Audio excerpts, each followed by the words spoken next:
Trash Committee meeting to order. Roll call, please, Madam Clerk. Counsel Field? Present. Present. Counsel Chakutis? Present. Mike Donovan? Absent. Lisa Nerick? Absent. Lenny Pena? Absent. Attorney Lamanna? Jessica Chapini? And Lauren Drago. Thank you, Madam Clerk. And just a point of information, it's not an official voting meeting. It's a recognition meeting, so attendance is not required by the full committee. First of all, I just want to welcome all the students and their parents and caregivers. I also see some principals here on their time off on their first day of no classes. I see teachers. This is amazing. This is one of our favorite days of the year. It carries right over. Why we're here is, as a litter committee, Councilor Vice President Chakutis and I, who co-chair the litter committee, along with our colleagues on the City Council, and Mayor Nicholson is here. We all take great pride in doing our best to keep the city clean. And years ago, when we first formed our committee, one of the more urgent needs was how to get in to educate students, because we felt that getting into the public schools and the private schools in the city of Lynn to address the issue of littering was an important factor in trying to tackle the issue as an overall way to make progress in the city. So for 6 years, we've been doing just that by creating a second grade poster contest. So I'm sure some of the parents and caregivers that are here, maybe you saw your student working on those posters. I know the principals, Dr. Alvarez with the superintendent of Lynn Public Schools, the other private schools, and KIPP Academy also joined us this year for the first time. Welcome us in each year. That's usually the first Monday following Earth Day, so we can discuss it. You know, kids are all bright-eyed and bushy-tailed coming back from April vacation. So we welcome them. All of our colleagues in the City Council and School Committee, Mayor Nicholson, we all participate by going into every second grade class throughout the city of Lynn to have a discussion with the second graders. We take about 5 to 10 minutes and engage the students and almost every single circumstance there is when we're in these classrooms, every second grader understands the dangers that can result from littering. So we as elected officials have a hard time wondering why adults our age can't figure that out.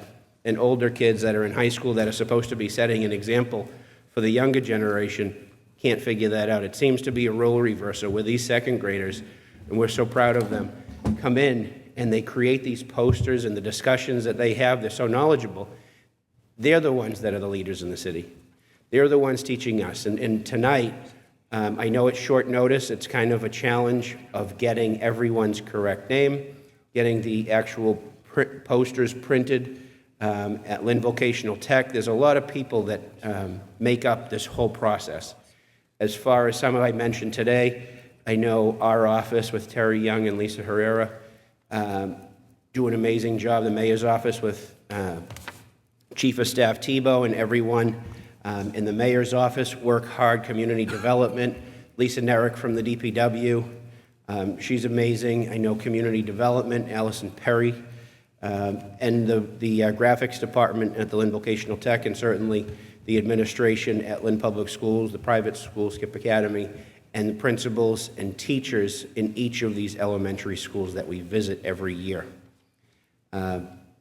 Tonight we're here to honor those winners from each school. So every second grader was invited to participate in creating a poster, and those posters are encouraged to be hung around the school to create this awareness that we're hopeful for.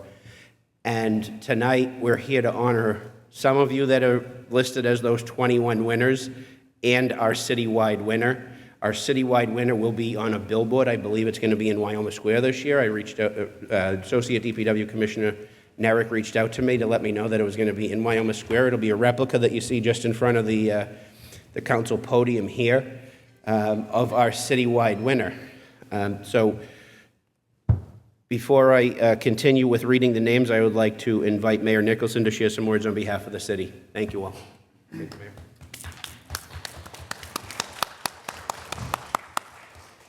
Thank you, Councilor Field. Good evening, councilors. Welcome, everyone, to City Hall. I just want to first, on behalf of the city, thank our Trash and Litter Committee for all the work that you're doing.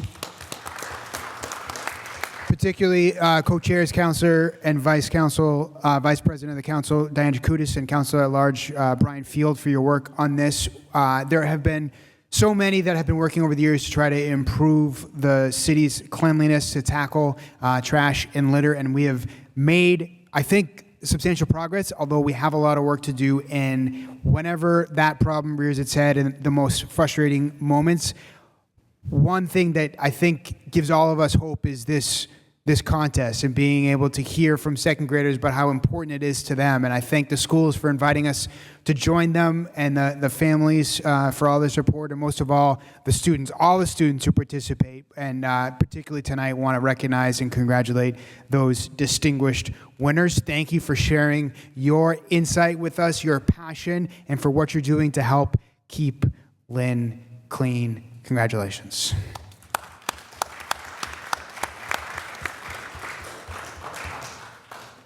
All right, so we can move things right along. What we've done is a couple weeks back, after we collected the winners from each school, we brought those winning posters here to our council chamber.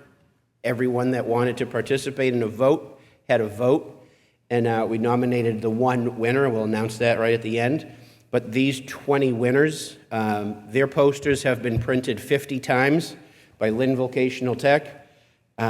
Those 50 posters, 10 are going to be presented to the winner, along with citations from our city council and from the mayor's office. Those 10 posters will go home with the students. They can do whatever they like. They want to hang them at home. They want to give some to their family. They want to reach out to local businesses that are near their home or school. I'm sure your school is going to want one to hang proudly at the school. The other, there'll be one of all 21 hung here in the lobby in Veterans Hall, Memorial Hall, right down here, right at the entrance of City Hall. All 21 copies will be posted there, and the other 39 copies will be distributed at businesses throughout the city that will participate. So if there are any businesses, they can certainly reach out to myself or the city council office to express an interest, and we'll make sure a poster gets to your location to display, to create additional awareness. So at this time, we'll begin in alphabetical order. And again, this is short notice. It was just probably within the past couple of days that the principals were notified after everything was confirmed. I know Lynn Tech has a real tight schedule at the end of the calendar year. So we did just get the posters back last week. So we'll begin in alphabetical order with our winner from Aborn. And again, if you're watching at home, you weren't notified about tonight, we will have a second recognition for others in September. We found that it's challenging throughout the summer months, and that's why we tried to rush to get you in here. I know the weather tonight is a little bit less bearing, but it is air conditioned in here, so I hope you're comfortable. And let's get on with our winners. From Aborn School, Melania Mendez.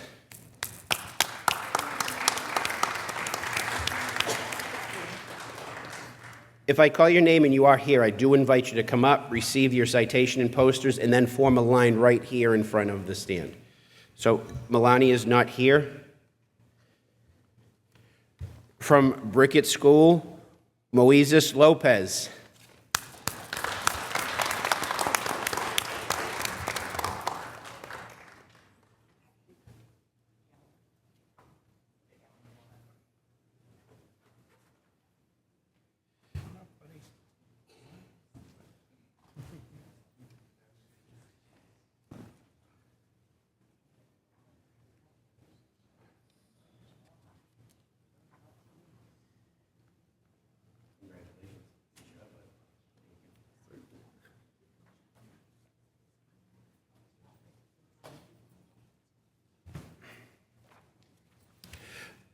From Callahan School, Jaslyn Hernandez.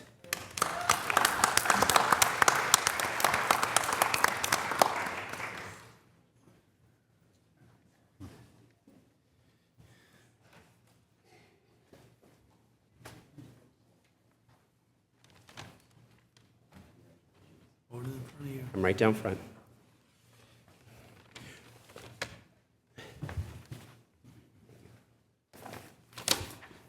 From Corbett, Alil de Jesus Diaz.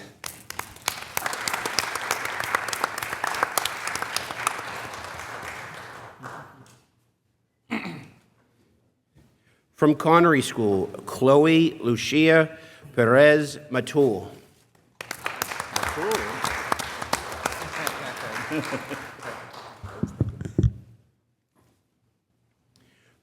From Druids School, Rabub El Gandudafi.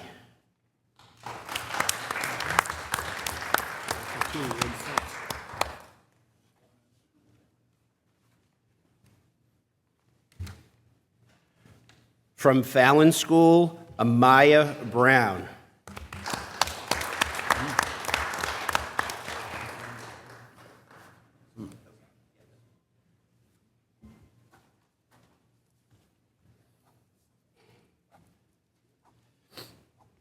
And I apologize if I'm mispronouncing anyone. I'm doing my best without my glasses. From Ford School, Alay Alt Ait Ahuani.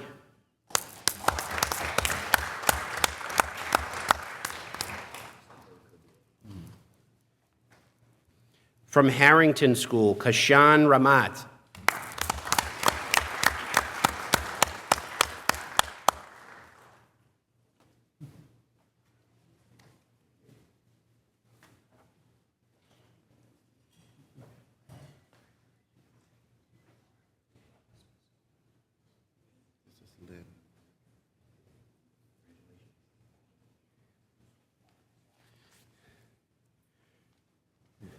From Hood School, Annalise Arias.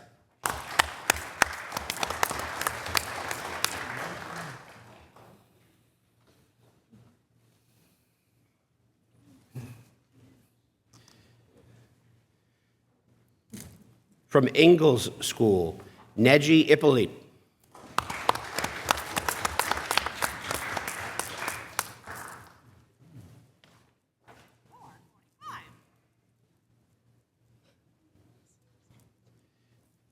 From Kip Academy, Renessa Appellate.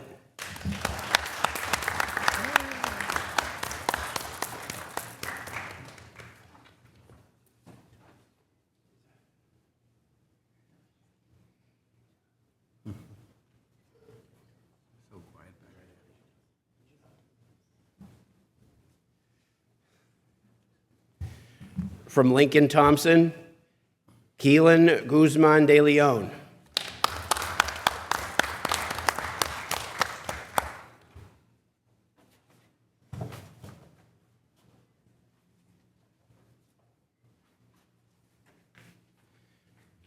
From Sewell Anderson, Chloe Keating.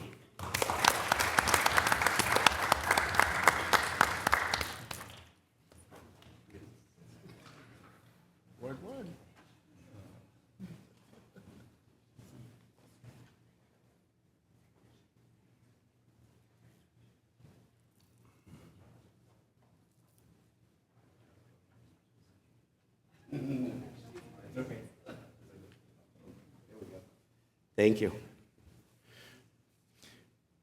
From Shoemaker School, Leah Escobar Barrios.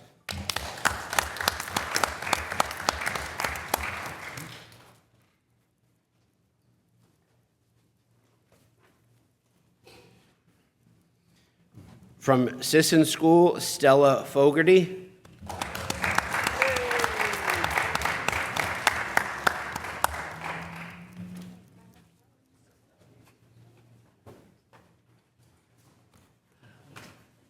Work it, Mama Terry.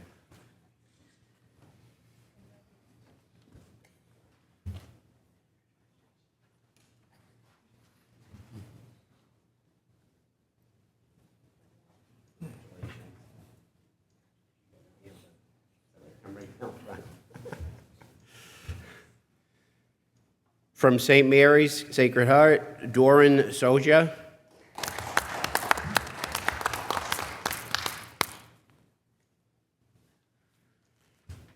From St. Pius V, Carly Ramos.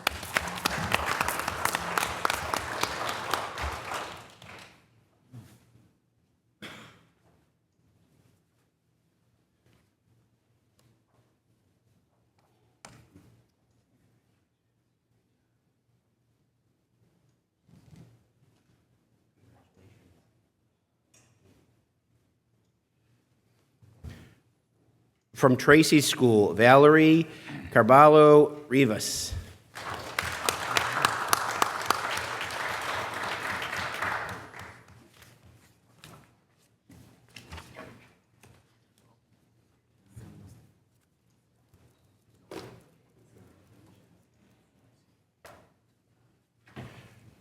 From Washington STEM, Francisco Juarez Mendez.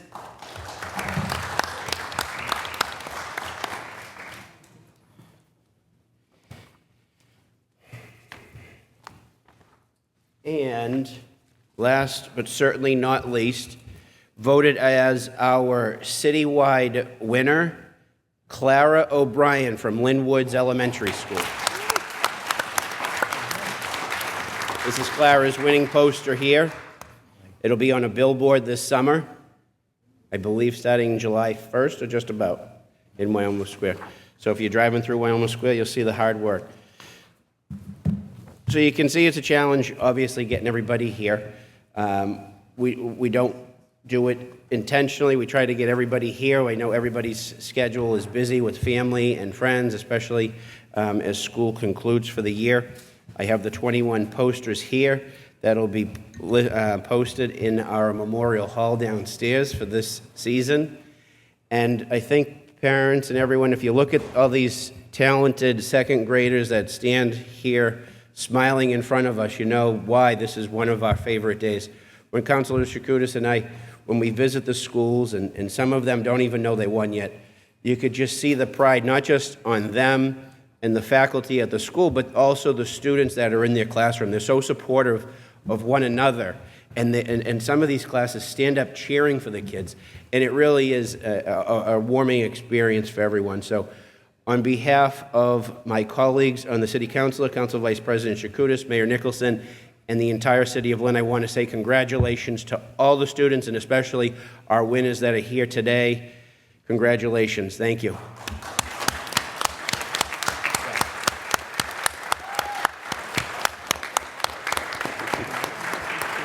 I'm going to invite my colleagues from the council to come up. Parents, teachers, caregivers, if you want to take pictures of your students while they're all up here smiling.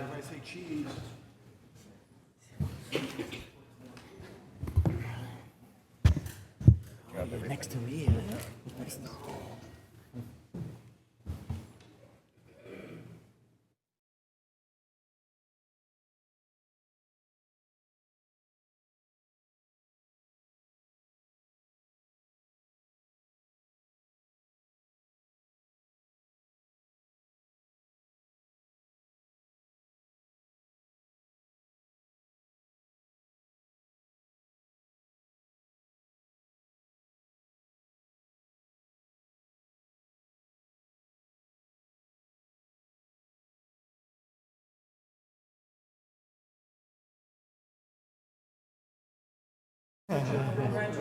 Awesome. Congratulations again.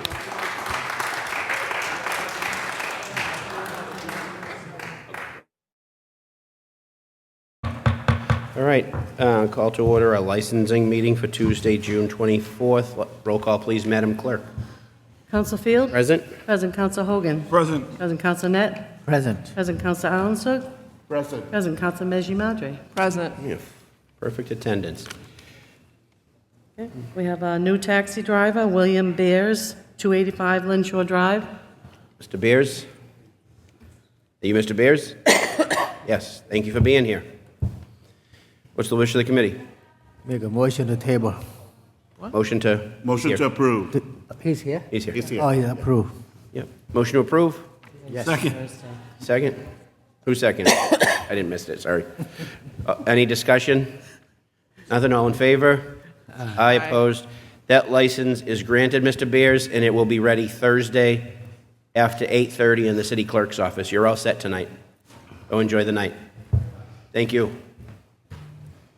And we have a second-hand article license, new license at 732R Linway, General Needs Center. Attorney Vitale.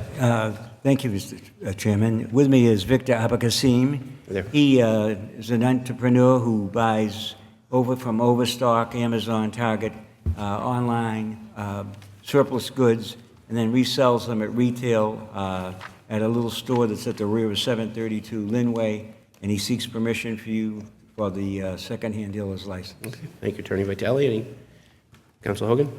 Yes, I have some questions for Attorney Vitale. What's the hours of operation? It's Monday through Saturday, 9 to 5. Saturday, 9 to 5.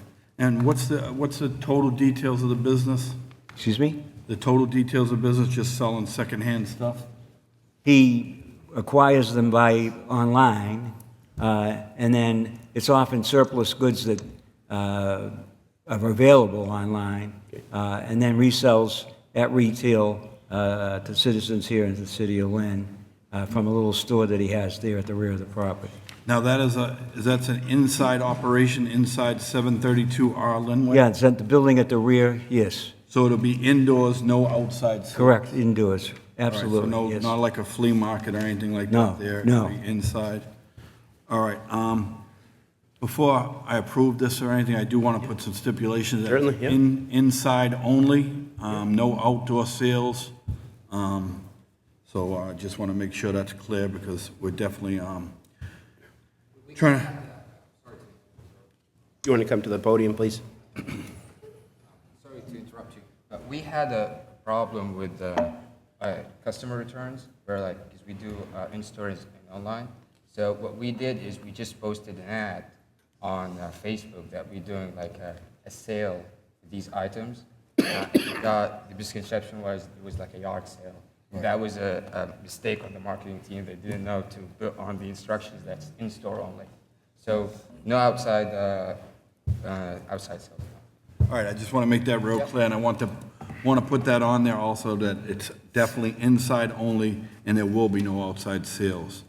All right, with that being said, I'll... All right, we have a motion to approve with those stipulations from Counsel Hogan. Do we have a second? Second. Second. And any further discussion?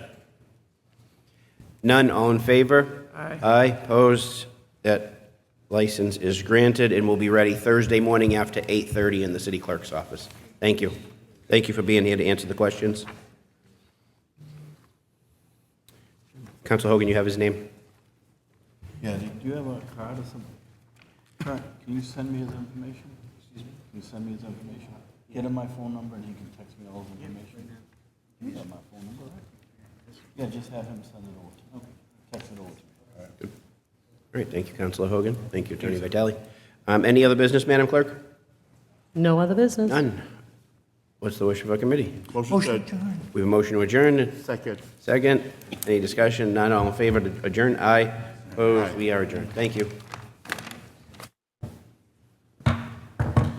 Call to order Public Property and Parks. Roll call, please. Counsel Chakutis? Present. Present Counsel LaPierre? Present. Present Counsel Net? Present. Present Counsel Matul? Present. Present Counsel Alanson? All right, first on the agenda, We have a discussion regarding Harbor Park deed to the city of Lynn.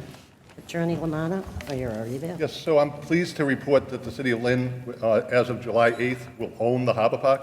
It'll be open shortly thereafter. Congratulations to the hard work of Councilor Hogan and Council President Walsh, who took a leading role in this. This vote would authorize the mayor to accept the deed that would transfer it from Harbor Park LLC to the city of Lynn. And as I said, we anticipate the closing to be July 8th. Do we have any questions? What's the wish of the committee? Motion to approve. Or a second? Second. Roll call? Counsel Chakutis? Yes. Yes. Counsel LaPierre? Yes. Yes. Counsel Net? Yes. Yes. Counsel Matul? Yes. Yes. Counsel Alanson? Yes. All right. Next one. Next, we have a discussion regarding an RFP, a lease for the second and third floors of the multi-service center. Attorney Lamanna. So in discussions with My Brother's Table about the possible sale of the building, they had indicated that the building upstairs is largely vacant. The sheriff's office is vacated, and the mass probation office has vacated. And I think there's a long-term design, no matter what happens in the property, if we're going to maintain it, we need to maximize income. So for the second and third only, this does not affect the operations of My Brother's Table. The shelter will continue on the bottom floor, likely until January when their new location opens over by the Hotel Osmond. But there's only one tenant upstairs right now, so this is going to be an opportunity to to gauge the interest in that empty space right now that's just not being utilized. Anybody have any questions for Attorney Lamanna? No? What's the wish of the committee? Can I have a question, Yep. Madam Chair? So we're leasing second and third floors, and then the first floor is still part of my brother's table? The first floor will be My Brother's Table. At some point, we'll have to put together, their lease is expired as well.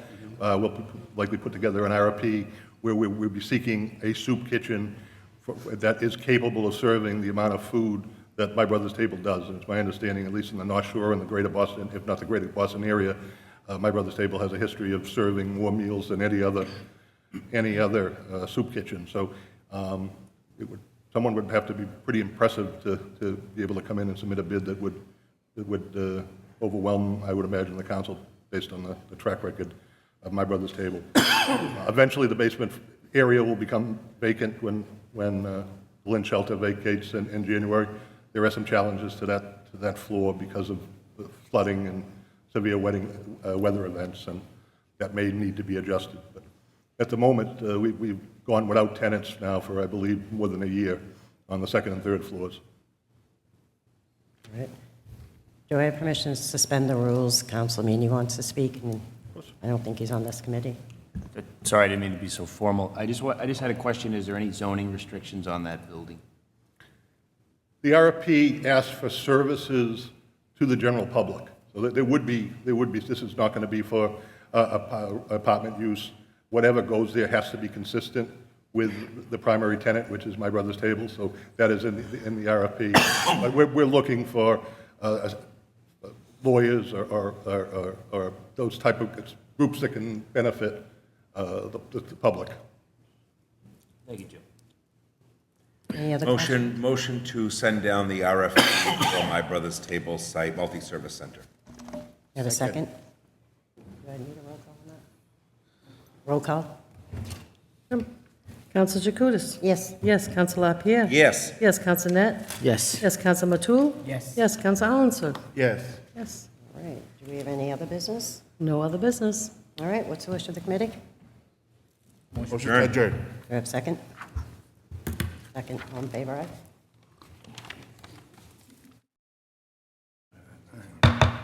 Good evening, everyone. Welcome to the Ways and Means Committee meeting. Madam Clerk, please roll call. Counsel Net? Present. Present Counsel Hogan? Present. Present Counsel Chakutis? Present. Present Counsel Walsh? Present. Present Counsel Field? Present. Could you please read transfer later over from, Yep. These were laid over from June 17th. from June, okay, yes. $1,020,169 for deficits of the DPW snow and ice accounts. 500, oh, okay. I'm sorry, we have to vote on these. Go ahead. Okay. These were already voted on, so I can just read these in council, Okay. okay? So we'll do that in council, yep. All right. So the only one that we have is an order to amend the existing revolving fund for the City of Lynn Handicap Parking Violation Fine Collection Revolving Fund. The cap is unlimited and the annual limit is unlimited. What's the wish committee? Motion approved. Second. Roll call, please. Counsel Net? Yes. Yes, Counsel Hogan? Yes. Yes, Counsel Chakutis? Yes. Yes, Counsel Walsh? Yes. Yes, Counsel Field? Yes. Yes. Next. That's it. Mr. Spencer? Okay, so there's no, okay, all right, so what's the wish committee? Motion to adjourn. Second. Okay, the meeting adjourned, thank you. Short one, thank you. I'd like to call the Tuesday, June 24th council meeting to order. Roll call. Counselor Alanson? Present. Present Counsel Chakutis? Present. Present Counsel Field? Present. Present Counsel Hogan? Present. Present Counsel LaPierre? Present. Present Counsel Matul? Present. Present Counsel McLean? Present. Present Counsel Meany? Present. Present Counsel Meji Madre? Present. Present Counsel Net? Present. Present Counsel Walsh? Present. We all rise for a moment of silence, followed by the Pledge of Allegiance.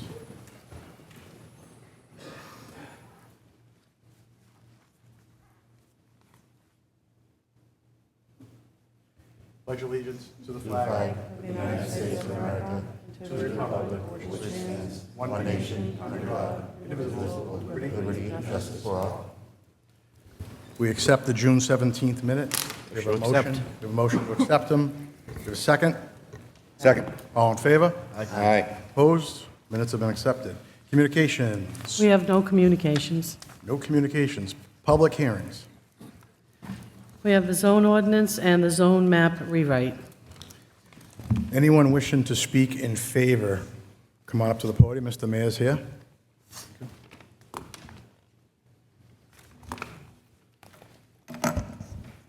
Good evening. Thank you, Council President Walsh. Good evening, councilors. Look forward to joining you later this evening in celebration of Pride, and grateful for this opportunity here to talk about the zoning rewrite. So you likely know that we have been working on overhauling our zoning here in the city of Lynn for some time.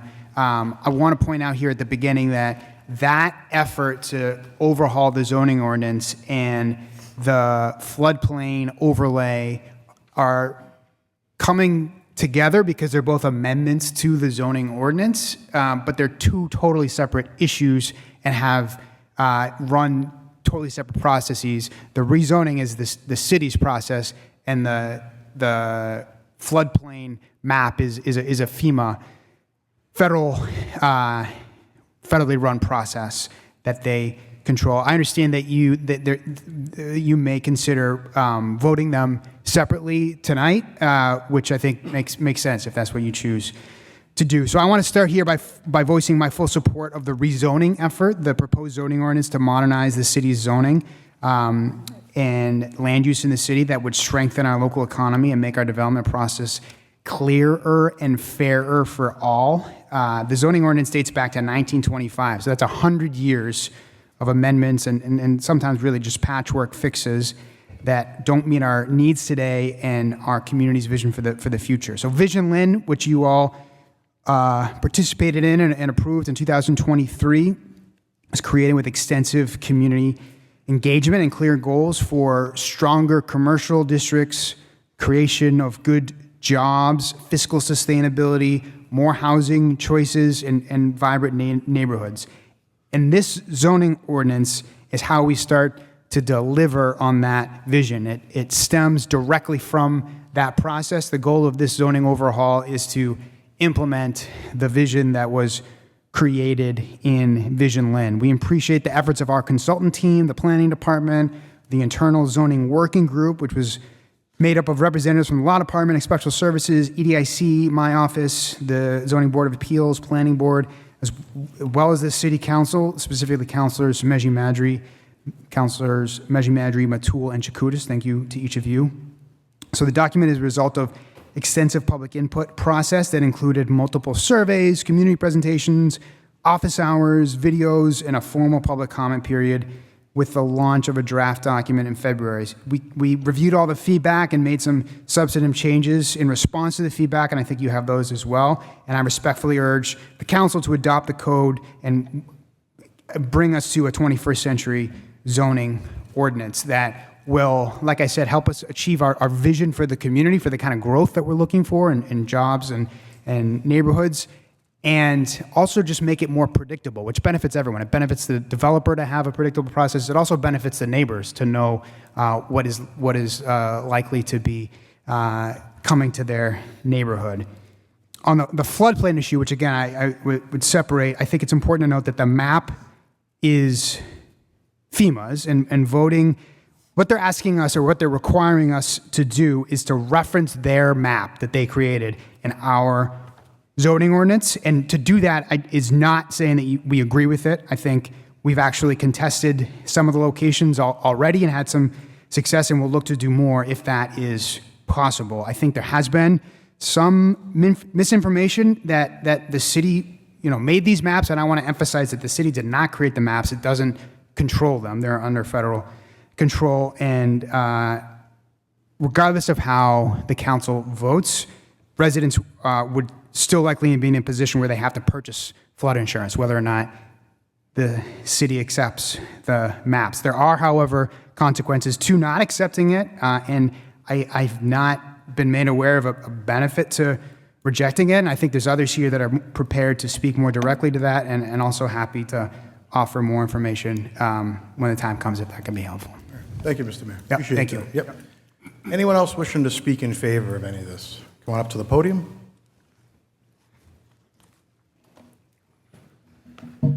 Hi, for the record, Aaron Clausen, the city's principal planner. I have a presentation to just provide an overview of the process and some of the key changes that are included with the zoning amendment.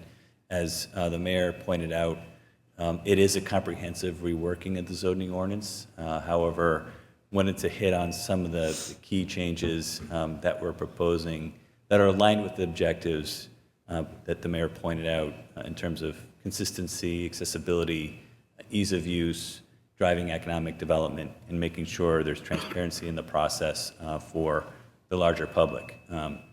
So again, this process began around 18 months ago, and it was funded through the Housing Choice the Housing Choice Grant Program by the Executive Office of Housing and Livable Communities. And we were able, because of that funding, to bring on a consultant who works in the zoning space, Community Scale. Nels Nelson is here on behalf of Community Scale, as well as Jonathan Silverstein from BBH&S, providing the legal support in this process. But as the mayor pointed out, we had a zoning working group that really helped drive the process from start to finish, including many members from City Hall departments and boards and commissions that really work and operate and utilize zoning consistently and frequently to inform this and making sure that we're addressing all the issues and the details as it follows through.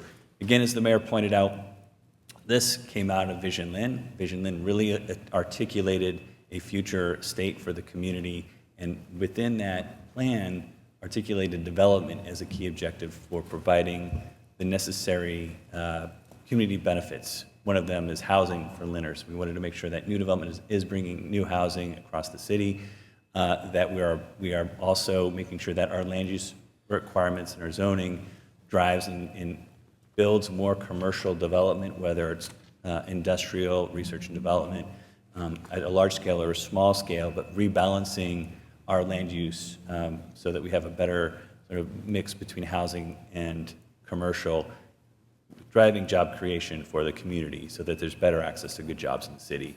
And lastly, making sure we have a balanced land use mix for fiscal sustainability. Right now, the city relies too heavily on residential for its tax base. Zoning is an important tool to make sure that we can rebalance that as we move forward and see development happen across the city. And central to all this is that as the community decides it wants to see more development to address these issues, we want to articulate better what kind of development, where that development happens, and how much of it happens. So the zoning code is a critical piece to this implementation. Although, again, it's a comprehensive amendment, there are key changes that I want to bring to the forefront.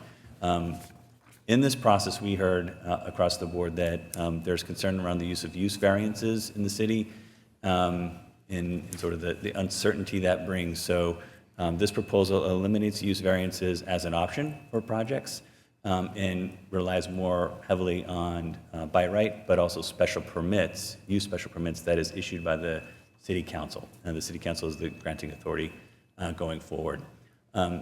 It does change the dimensional standards to better match the existing conditions of our neighborhood today.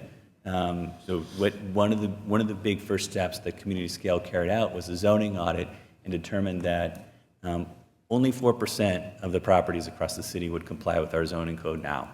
And the character of our neighborhoods generally are not allowed under zoning. So we're right-sizing that zoning so that we can support that growth that is consistent with the character of the neighborhoods, and also while also mitigating or minimizing the number of variances that might be needed or that we're seeing now across the city. Clarifies requirements for the site plan review process and establishes criteria by which the site plan review committee can make decisions.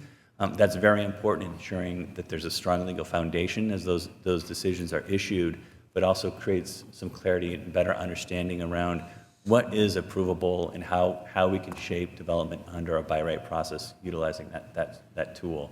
That is also more consistent with what you see across the Commonwealth. for site plan review.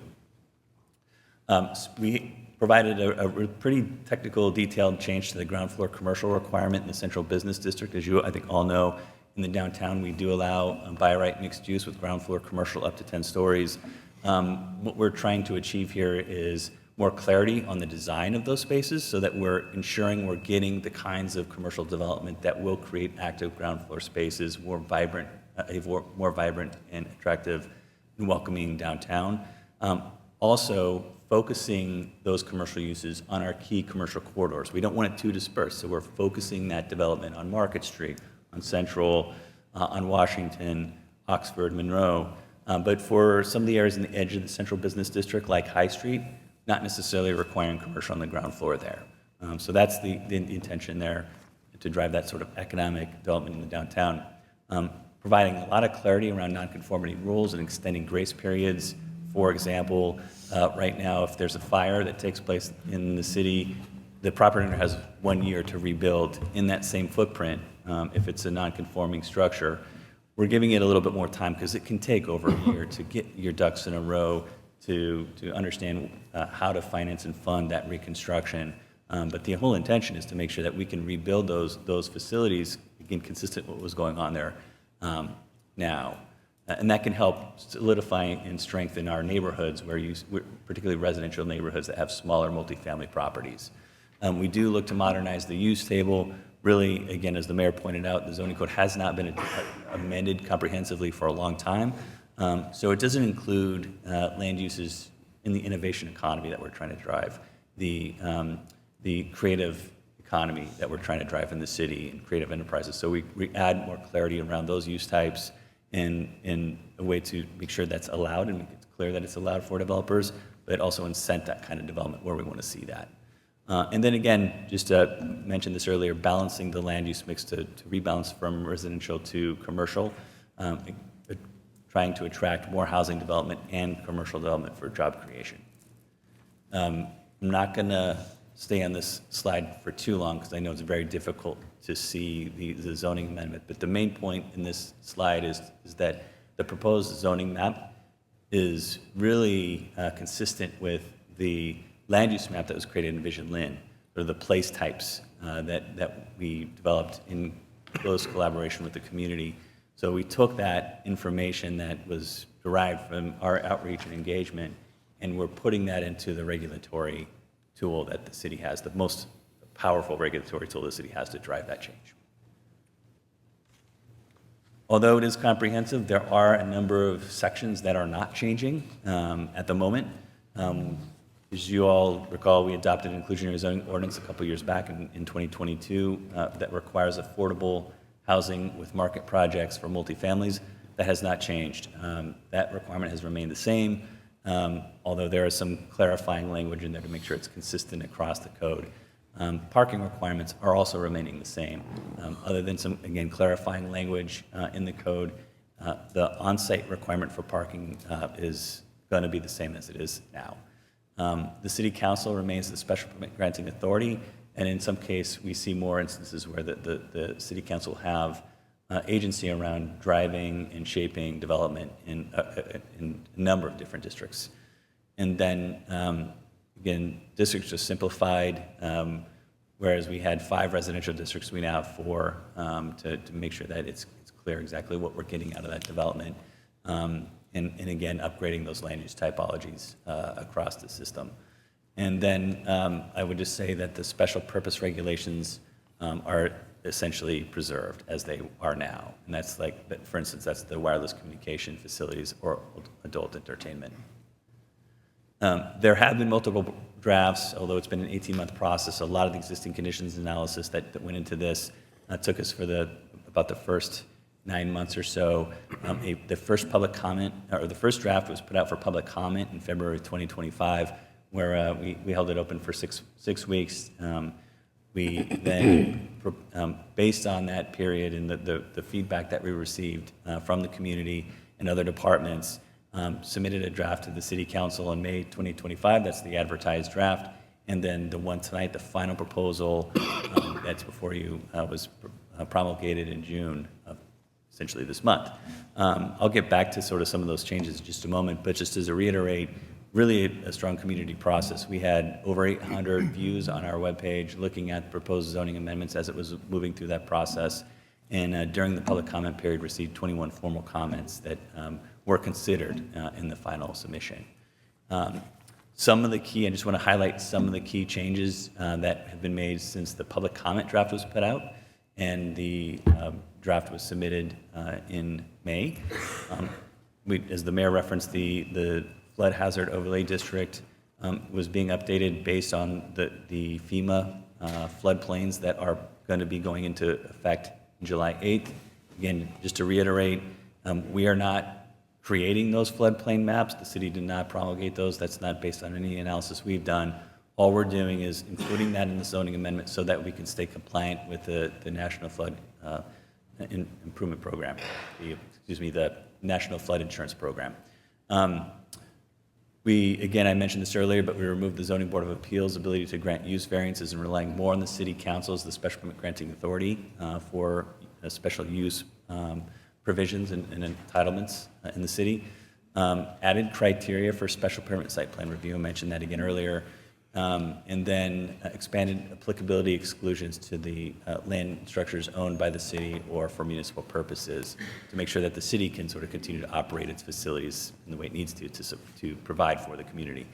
And then other sort of various minor tweaks like renaming districts, making sure that there's a consistency across the proposed ordinance at definitions and requirements level, that sort of thing. So relatively minor changes. Quick hit on the National Flood Insurance Program. Again, so there, as the mayor said, there's two separate processes. FEMA is promulgating new flood maps that are going to go into place July 8th. We've included the language and the maps into the proposed zoning ordinance so that the city can remain compliant with the NFIP program. And what that means is that by complying with that and participating in that, property owners who are in the floodplain still can benefit from federally backed insurance. It can give them a little bit more surety and ability to get that insurance for their property. The other thing that it does is it makes sure that new construction in the floodplain is not going to make flooding worse in that district, in the floodplain district. And what I mean by that, new development cannot displace flood storage area, so that new development isn't making it worse for everybody else. So this is a standard that's built into the building code. So those are two key components of that. I just mentioned all of this, so I'm going to skip this slide. I do want to note on this map here, we did provide a map to give a sense to the community and to the council the number of properties that are impacted by the FEMA maps. And most of it is in the northeast section of the city. The purple, or the pink lines are the properties that are affected. I will note that there was a letter of map removal that was submitted to FEMA for consideration. That's the area in the dashed line around Flax Pond. My understanding is that FEMA has approved that letter of map removal, and all those properties that are highlighted in this map will no longer be included with the floodplain map, the flood insurance rate map, July 9th, the day after the entire maps are adopted, July 8th. It's sort of a weird sequencing it, but it doesn't go into effect until the new maps are in effect. I just wanted to point that out. Otherwise, all the other additional new properties are sort of, they're around Floating Bridge and some smaller properties. The larger properties you see are like the cemetery or city-owned properties. That is what that's reflecting. So this map was provided just to give a sense for the potential number of properties brought into the new flood insurance rate map. It's not intended to show property owners whether or not they're going to be included in that. I will say this, the planning department has provided a link on the Linden Common webpage that provides resources and additional information for property owners who may be affected. One of the links in that post includes an adaptive mapping system that residents can use that's through FEMA and much more informative if you really want to understand how that might affect your property. But this was really an attempt to help the council understand what the impact is of the flood insurance rate map change. Again, it's not connected to any amendments that the council would make tonight. It's sort of a separate process. Quickly, I know we have other folks here that could probably dig into this a lot more than I can, but just want to highlight some of the key, the key issues that would happen if the floodplain overlay district is not amended. All residents and businesses in Lynn would become ineligible for flood insurance through NFIP, so that's federally backed insurance. And presumably, private insurance rates would be a little bit higher, but it's hard to say because it's a case-by-case basis. Federal financial assistance for construction, acquisition, or disaster relief in the special flood hazard areas would be unavailable to property owners in Lynn. And lastly, federally backed mortgages and loans would be jeopardized for properties in the special flood hazard area. Really, the mortgage industry really is the one who, in my view, keeps an eye on whether or not you're in the flood zone or not. So, brief digression to the NFIP and the flood maps. Back to some of the changes that were made from the initial proposal submitted in May to this final proposal. All of these, I think we've shared out to you, are available on lindencommon.com/zoning, but some of the key changes really are about just clarifying language and making sure that enforcement of the zoning code is fairly consistently applied across the city. Some examples are we added clause requiring parking stalls to be at least 5 feet from a portion of the property on an adjacent development. So if you have a parking stall on the boundary of your property, it needs to at least be 5 feet away from the adjacent building. And the public safety is the purpose for that change. We added a prohibition for off-street non-accessory parking facilities. This is essentially parking lots that are serving as the primary use as a parking lot. Our goal here is economic development. We've talked about that quite a bit in this process to this point. We want to see those parking lots developed to create jobs and housing opportunities for the broader community. We changed the planning board to determine whether or not a street meets the requirements rather than the city council. And the reason for that is that's more consistent with subdivision control law. The planning board is the one through a definitive subdivision process or approval not required process that essentially states or determines that the access to that subdivision or those existing lots under A&R have adequate access and safe access. So it's just making that consistent authority over that street type. And then fewer home occupation types allowed by right. So again, economic development be a driver here. We have really wanted to make home occupations sort of an opportunity to grow business, and particularly for entrepreneurs. But we made it a little bit more specific for office, so like law offices, if you're running a marketing firm out of your house, not really places where you're fabricating things. So we're being a little bit more specific around that use type. Just to put a bow on this, because I want to give others a chance to talk and ask questions, main takeaways here is that we're trying to update the zoning code so that it better matches the community's priorities, really articulated in Vision Lynn. The South Harbor Implementation Plan, as an example, limits the reliance on zoning relief and really gives the authority to the city council for developments in neighborhoods that are looking for multifamily mixed use. And then we really want the code to be easier to read and understand with less sort of footnotes and multiple locations for the same information. It's really streamlining and clarifying the zoning code. So these are the three main takeaways I'd like to leave with you now. That's all I have, and I'm happy to answer any questions at the appropriate time. Okay, thank you. Just have a seat. We'll continue the hearing here. Anyone else wishing to speak in favor of any of this, come on up to the podium, if you would.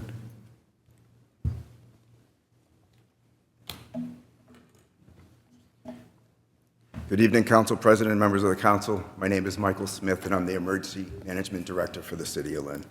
I'm here tonight to speak in favor of the FEMA map amendment.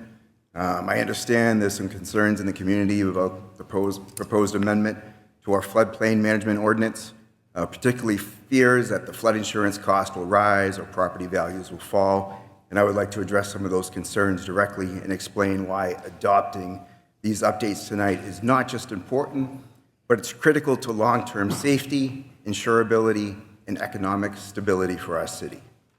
If we do not adopt these required amendments, the City of Lynn will be suspended from the National Insurance Flood Program, July 8th. This would bring immediate and serious consequences. Residents and business owners will lose access to federally backed flood insurance.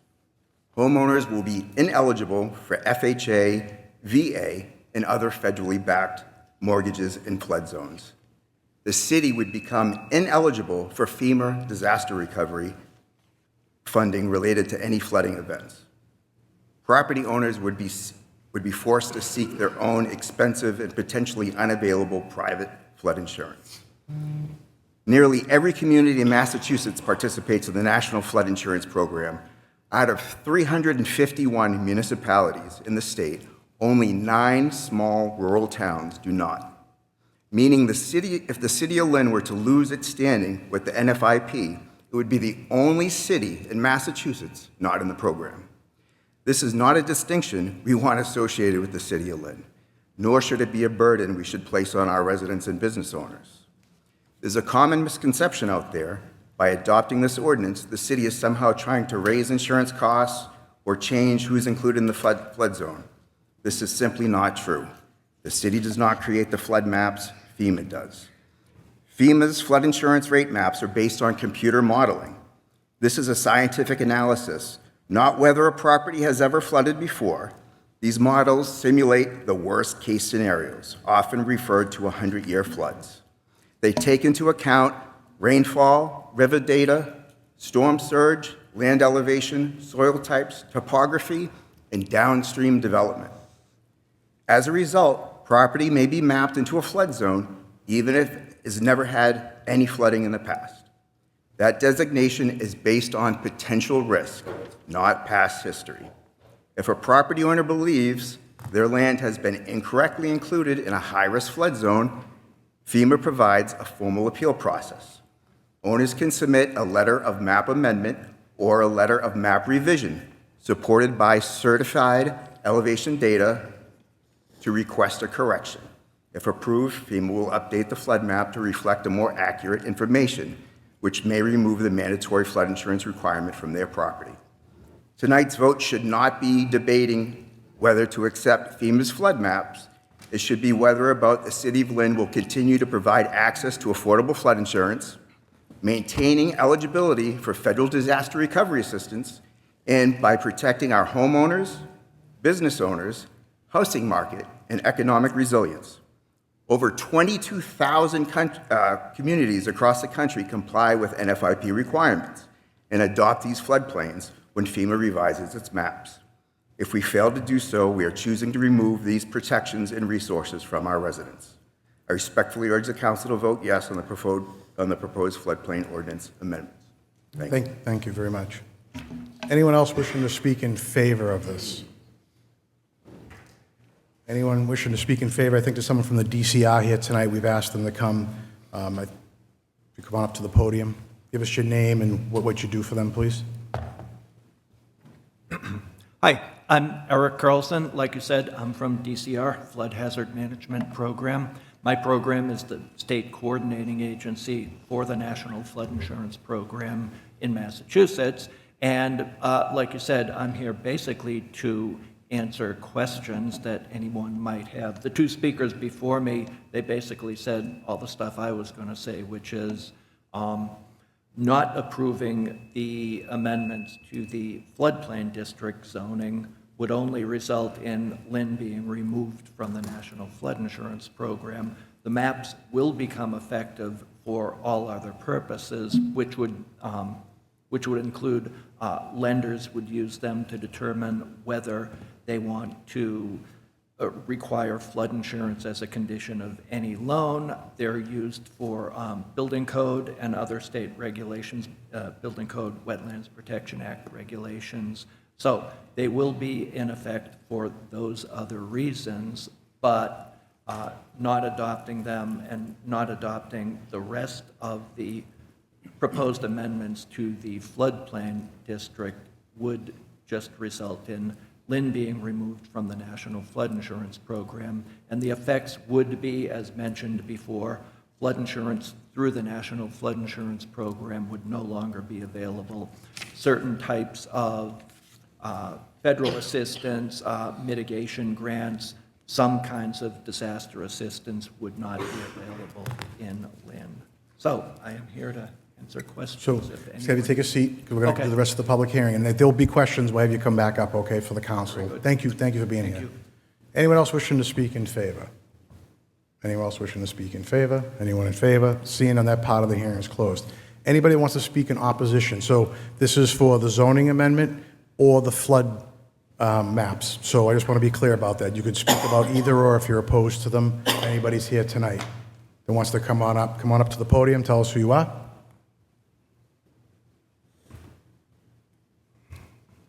Thank you, Mr. President and members of the council. I'm Bob Maloney. I work with A.W. Perry. We own the former Gorelick Farms dairy processing plant on the Linway. So we own the properties at 626 and 680 Linway, as well as the 9-acre site at Zero Circle Ave behind the two buildings. First of all, I just want to say I applaud the city's efforts in this zoning overhaul. After 100 years of amendments and patches and what have you, it's certainly an overhaul that was much needed. As with any undertaking of this magnitude, there are things that fall between the cracks, and I feel our property is one of them. So I stand here tonight to oppose the changes that are being made specifically to our property. I haven't studied the entire ordinance and all the changes, and I'm sure many of them have merit and will be great. But specifically on our property, the current zoning allows us to build multifamily housing as of right. The amendment would make that allowable only by special permit. The current zoning allows us to go to building heights of up to 200 feet as of right. The current zoning would limit that to 120 feet as of right.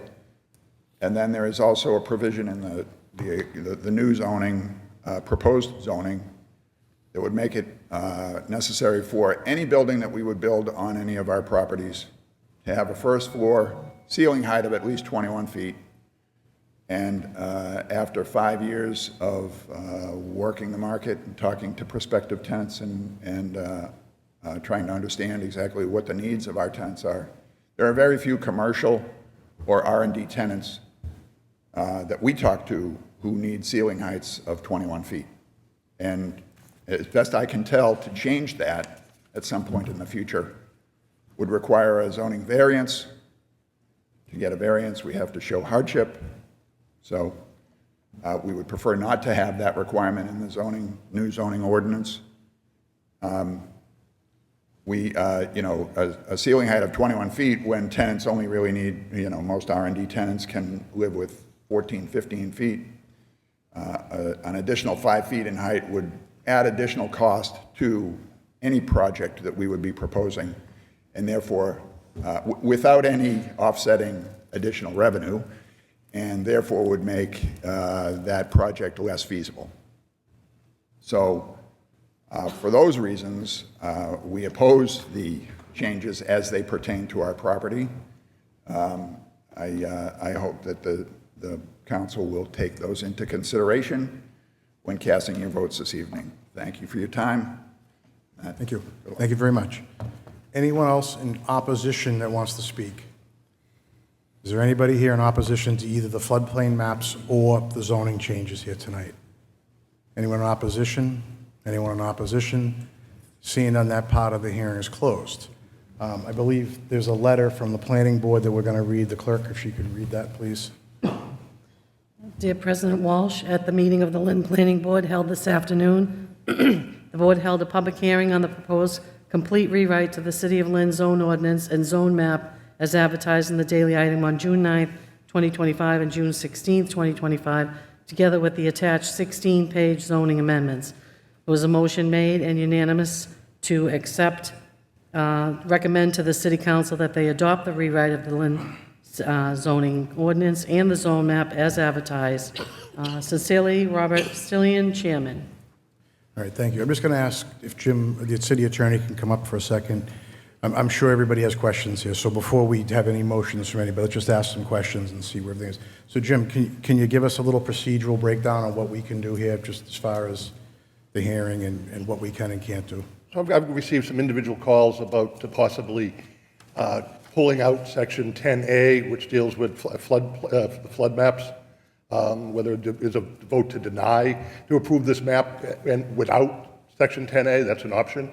Another option would be to approve the zone ordinance with the amendments and table for another day Section 10A as it relates to flood maps.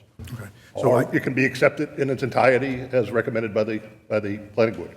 Okay, so, but I can, without any motions here, we can just open it up from questions from the council at this point, right? Absolutely, that would be appropriate. Okay, thank you. I know the council has questions, so who has questions they want to ask? Dr. Meany, please. I have a question. Speaking to just what the gentleman was objecting to, why do we have 21 feet as a minimum ceiling height on the first floor of this property? Maybe Aaron Clausen can give us that from the planning department, please. Yeah, so the central portion of the waterfront, particularly through the South Harbor implementation plan, was identified as a sort of an economic development innovative district. And so it is zoned R&D in the proposed amendment.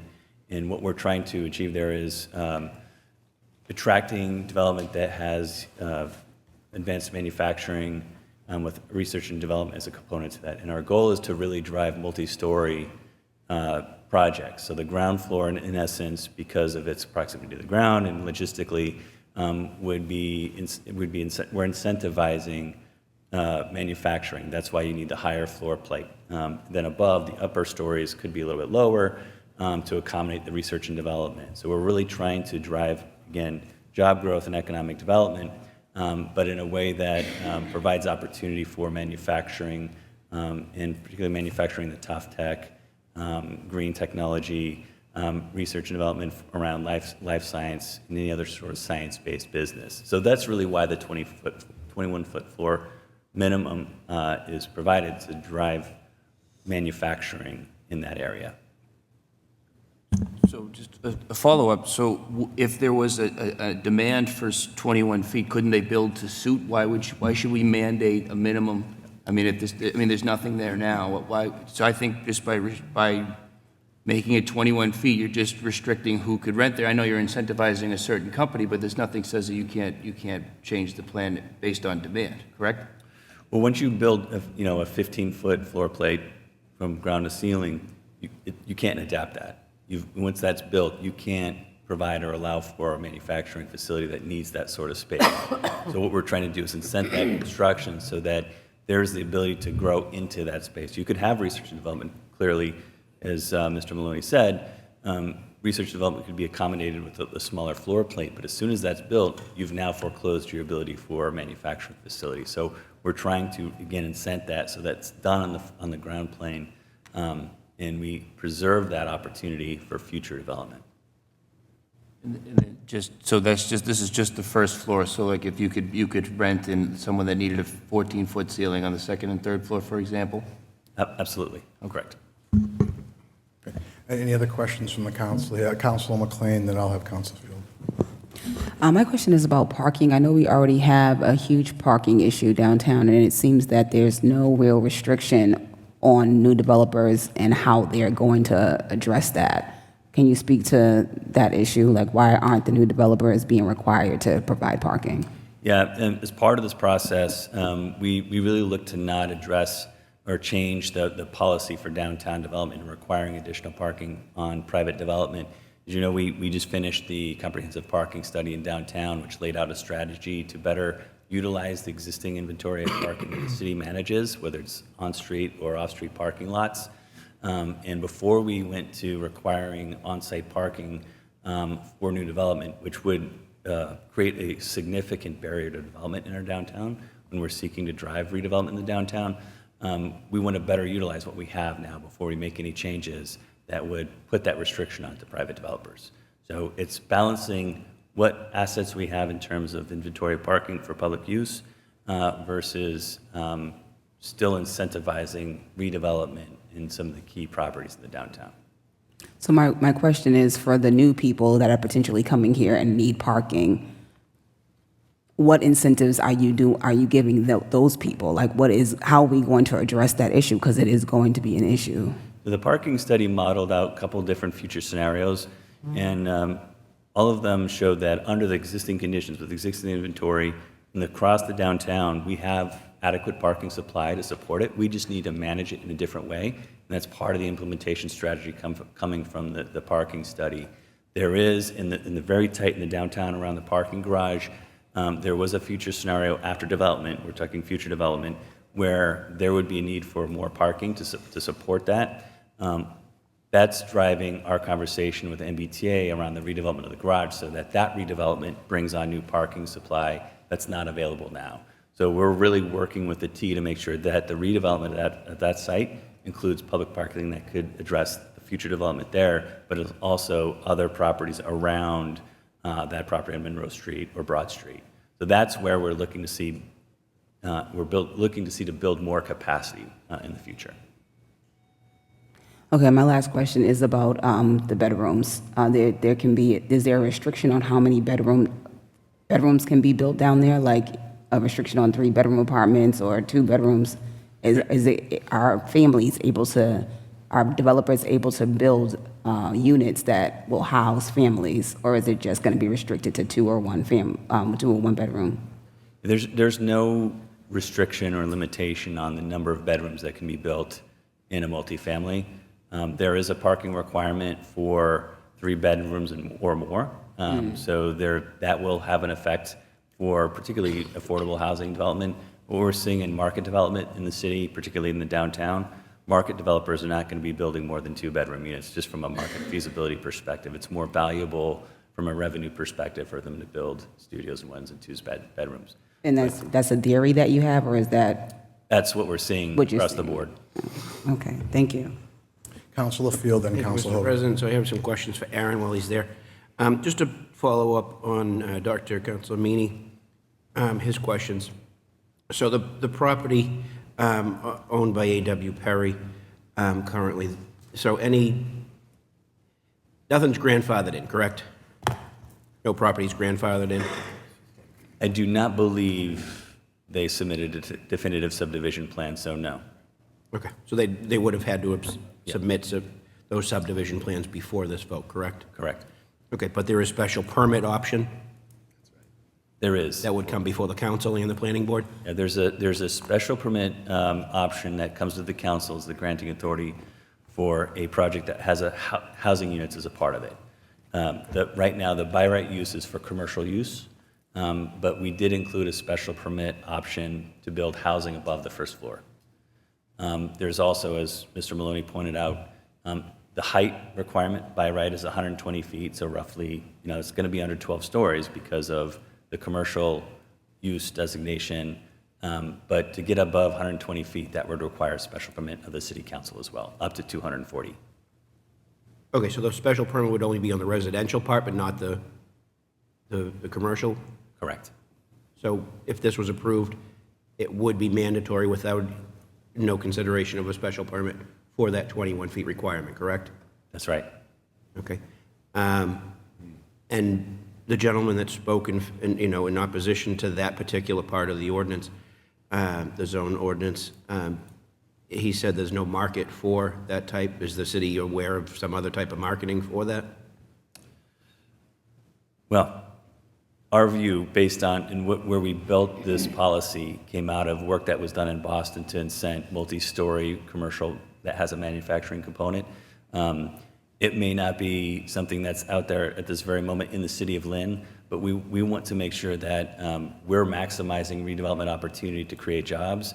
And so it's really important for us that as development comes to the city, we're not foregoing potential growth. I can't speak to the outreach and the engagement Mr. Maloney has had for the property, but we do believe that it makes sense for the community from an economic development and jobs perspective to incent and drive manufacturing construction in the city. And is that just a city vision, or is there something specific?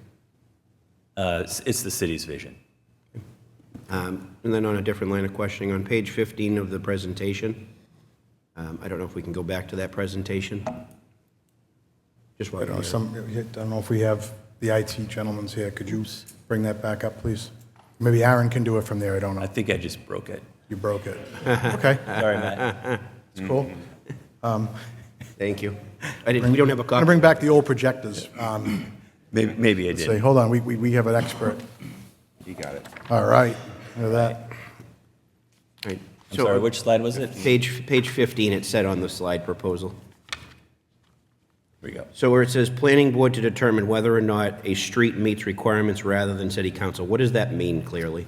Yeah, so just for context, under subdivision control law across the Commonwealth, planning boards are given the authority to determine whether or not frontage is on a way that provides adequate access to that lot for development. Under the initial proposal, we were assigning that responsibility to the city council. That doesn't comport with subdivision control law, so I think from a legal perspective, but more from a clarity perspective and streamlined process, maintaining that responsibility to the planning board, who has sort of a track record and already has the responsibility to do that for projects that need a definitive subdivision or need approval not required.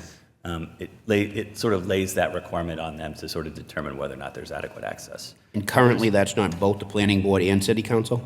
No, it's just the planning board. It's just the planning board now, or it would be with the amendment, with the approval of the ordinance? So it's never been the city council? Correct. Okay. Right, thank you. I was gonna ask that, because I don't remember us ever looking at frontage for something from the council's perspective on that, so. Okay, thank you. Thank you. I think Councilor Hogan had a question. Yes, Council Field got ahead of me a little there. He must have read my notes. I got a question. Can we make an amendment? Like, can we grandfather in A.W. Perry as long as they continue to own the property? And if they sell, they lose the status of what they did? Like, could we grandfather them in? No, not in a zoning change. That would not be a path that we could provide. That we don't have that flexibility in a zoning. So we couldn't amend this right now? You could amend it to change the requirement, but that would apply to A.W. Perry and anybody else going forward. It wouldn't apply just to them. It would apply to everyone.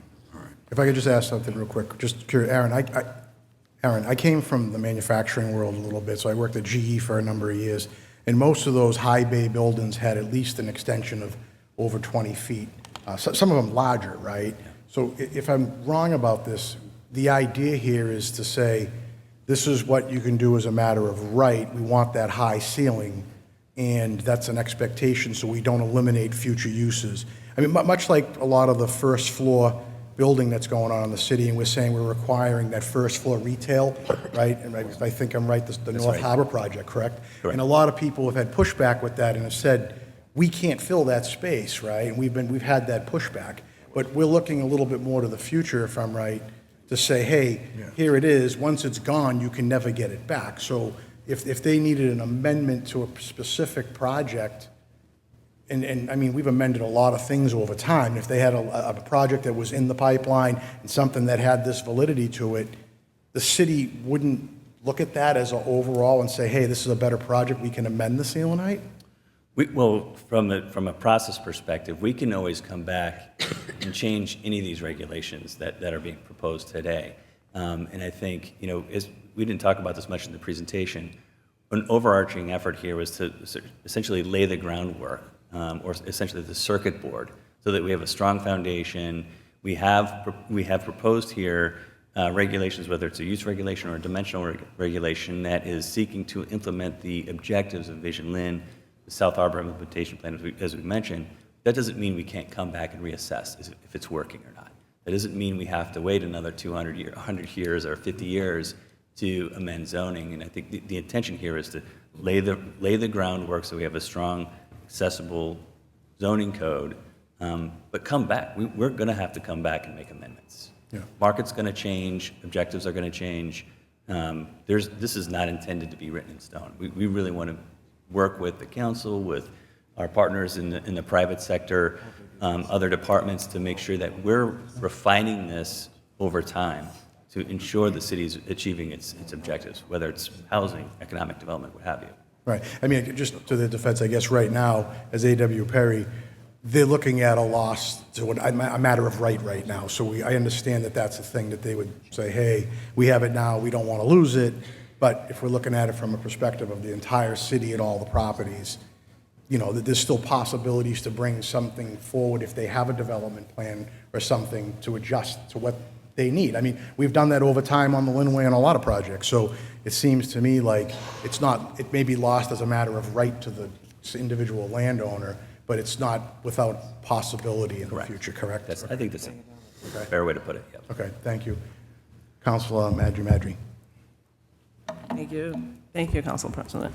I would just like to, I got an email from a constituent. I just want to read part of it.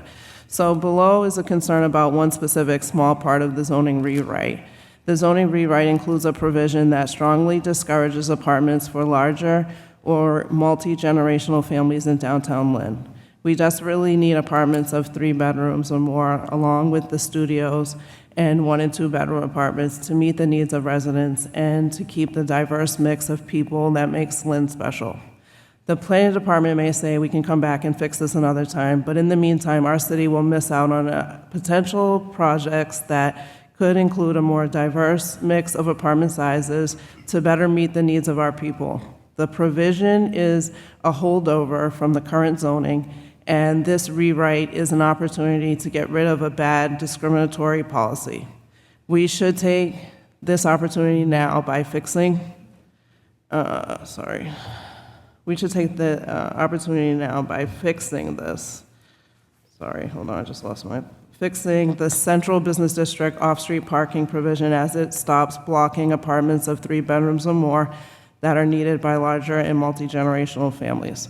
So it's on page 20, and the concern is number 1. So on page 20, section 6, A, it says off-street parking, and it says applicability in all districts except the central business district. Off-street parking spaces shall be provided and maintained by the owner of the property for each building or use which, after the effective date of this ordinance, is erected, enlarged, or altered according to the regulations set out in this section.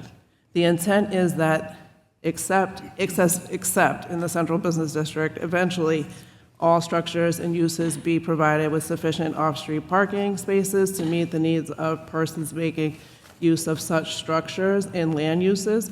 And then down in number 4, A, it says, residential uses in the central business district shall be required to provide 1 off-street parking space for each bedroom when a residential unit has 3 or more bedrooms. All other minimum off-street parking requirements shall not apply to uses in central business district. So, for example, 1 or 2 bedroom units require no parking. 3 bedroom units require 3 off-street parking spaces. 4 bedroom units require 4 off-street parking spaces. So this, to me, seems like they're contradicting, and it does seem to me that it's really geared toward 1 and 2 bedrooms, and we want to make sure that we have housing as well for families. So I would propose that we strike that section, 4A. You want to comment on that? If you could give us... I don't have really any other comment to say than to say that, as I mentioned before, from a policy perspective, we tried to hold steady between the existing zoning and the proposed from on-site parking requirements. We do see in the downtown, market developers are not building 3 bedrooms or more. It's not driven by parking requirements. It's driven by the market. Affordable housing developers are impacted by this. They will be providing, they do in their project pro forma, build a number of 3-bedroom units into it. Part of that has to do with the Executive Office of Housing and Livable Communities, their policies. They want to see more 3-bedroom units in their development, in the funding that they provide for them. So in that case, it could be an inhibitor, but But what we do see is that the offset from not requiring parking for studios 1s and 2s, the overall picture for a development project, for a multifamily development project, still is a very favorable parking requirement, whether it's market-driven or privately driven. If the council would like to strike that, I think that's something we would be open to. Okay, thank you. Councilor Field? Just a question on that, Aaron. As far as the MBTA communities vote that we took earlier this year, how does that affect the bedrooms that Councilor Majid was mentioning? This did not affect the MBTA community's review. They didn't see this as an issue. But it said that we couldn't put a restriction on limiting the number of bedrooms, correct? Correct. But it didn't affect the parking requirement. Okay. I just have a couple of questions more for the flood map, so I'm not sure who would like to answer the question. So what's being proposed right now on these flood maps, right, is FEMA's pick of the areas that are being brought into it. Whether the council was to table, whether the council was to vote for it, or whether they were to vote against it, does that remove the people who are being proposed in the current flood maps out of them in any way or change their situation? I think I just want to make sure I understand your question. So whether or not the city council adopts the zoning ordinance with the floodplain overlay district consistent with the FEMA map, whether or not the city council adopts it, the property owners are still going to be in the floodplain. So they'll still have to provide insurance? Correct. So there's nothing that the council does here that's going to either put them in it or take them out of it in any capacity, correct? That's correct. Okay. Would the DCI gentleman come up for a second? I just want to try to get an overall feeling about that. Do you think, is that accurate to say that the council didn't put anybody in it, we can't take anybody out of it, and whether we vote for it or against it, those people will still have to pay flood insurance that are being added to it? That is true? correct. That is true. There's no way for us to get around it or put in a proposal or do anything to get ourselves out of that? That's correct. Okay, all right. I'm going to ask MEMA, Michael Smith, can you come up and just tell me, is that accurate from your perspective also? That is accurate, and if you don't vote for it, they're going to potentially pay more because it will not be federally subsidized. So they're going to pay for it regardless, and if you don't vote for it, it's going to further hurt them. And what is the deadline date again? July 8th, the new maps go into effect. Okay, all right. I just want to comment a little bit, and I'm probably going to echo some of everybody's feelings on this. So I was here in 2014, not as a counselor, but I was here when they adopted the flood maps that are currently in use. And one of the biggest gripes that everybody had was the visibility of the map. FEMA's map projection to look over who's in and who's out is horrible. Just for note, everything that I own is in a flood zone, right? And it's always been in one, and I was there to try to fight against that. Just from a personal perspective, I wasn't even a counselor. I have neighbors that are in this area that are working class people that just can't afford the extra increases on it. But we found out that FEMA, I don't want to say FEMA, FEMA was the one that drew the maps, right? And at that time, no matter what anyone was saying or doing, they can't get themselves out within the city of Lynn jurisdiction of this council, this body, right? So they have an opportunity to go and try to use either elevation responses from surveyors to get their property out of it, if I remember correctly, but they had used elevation 7 as a benchmark to put people in it. There are discrepancies within this map that show people that are 15 feet, this is just off the top of my head, these aren't exact, from the elevation 7, where there are homes currently in it, and they're in that. Why would they be put into that map? Is there any thought? I know it's specifically driven, but... Yeah, I can't speak to why FEMA, how they do their mapping process. All I know is FEMA creates the maps, they use their modeling system, and if you do not agree with their mapping, there are appeals process. For the individual homeowner, not from the council body to do it? Correct. Okay. Correct. I just want to ask the gentleman from DCI, sorry, I'm just trying to go back and forth here with you guys, because I feel like you're a representative of the city, and he's going to be representative of DCI, who administers the maps for FEMA, if I'm correct, right? So they used that elevation 7 as a benchmark in 2014. Were you there in 2000? I was there in 2014. What is how come there's such a difference between some of these properties' elevations and them being dragged into it? Different flood elevations apply to different sites within the city. So there's no one elevation that would determine whether somebody is in the floodplain or is not in the floodplain. Flood zones that do have elevations associated with them have elevations that are specific to that site. So, for instance, out on the open coast, you might have, where you have coastal flooding, if you have wave action, you have a higher elevation. It might be elevation 17 or elevation 20. Still on the coast, but a little further inland, you might have a lower elevation because there's no wave action. That might be elevation 10 or 11.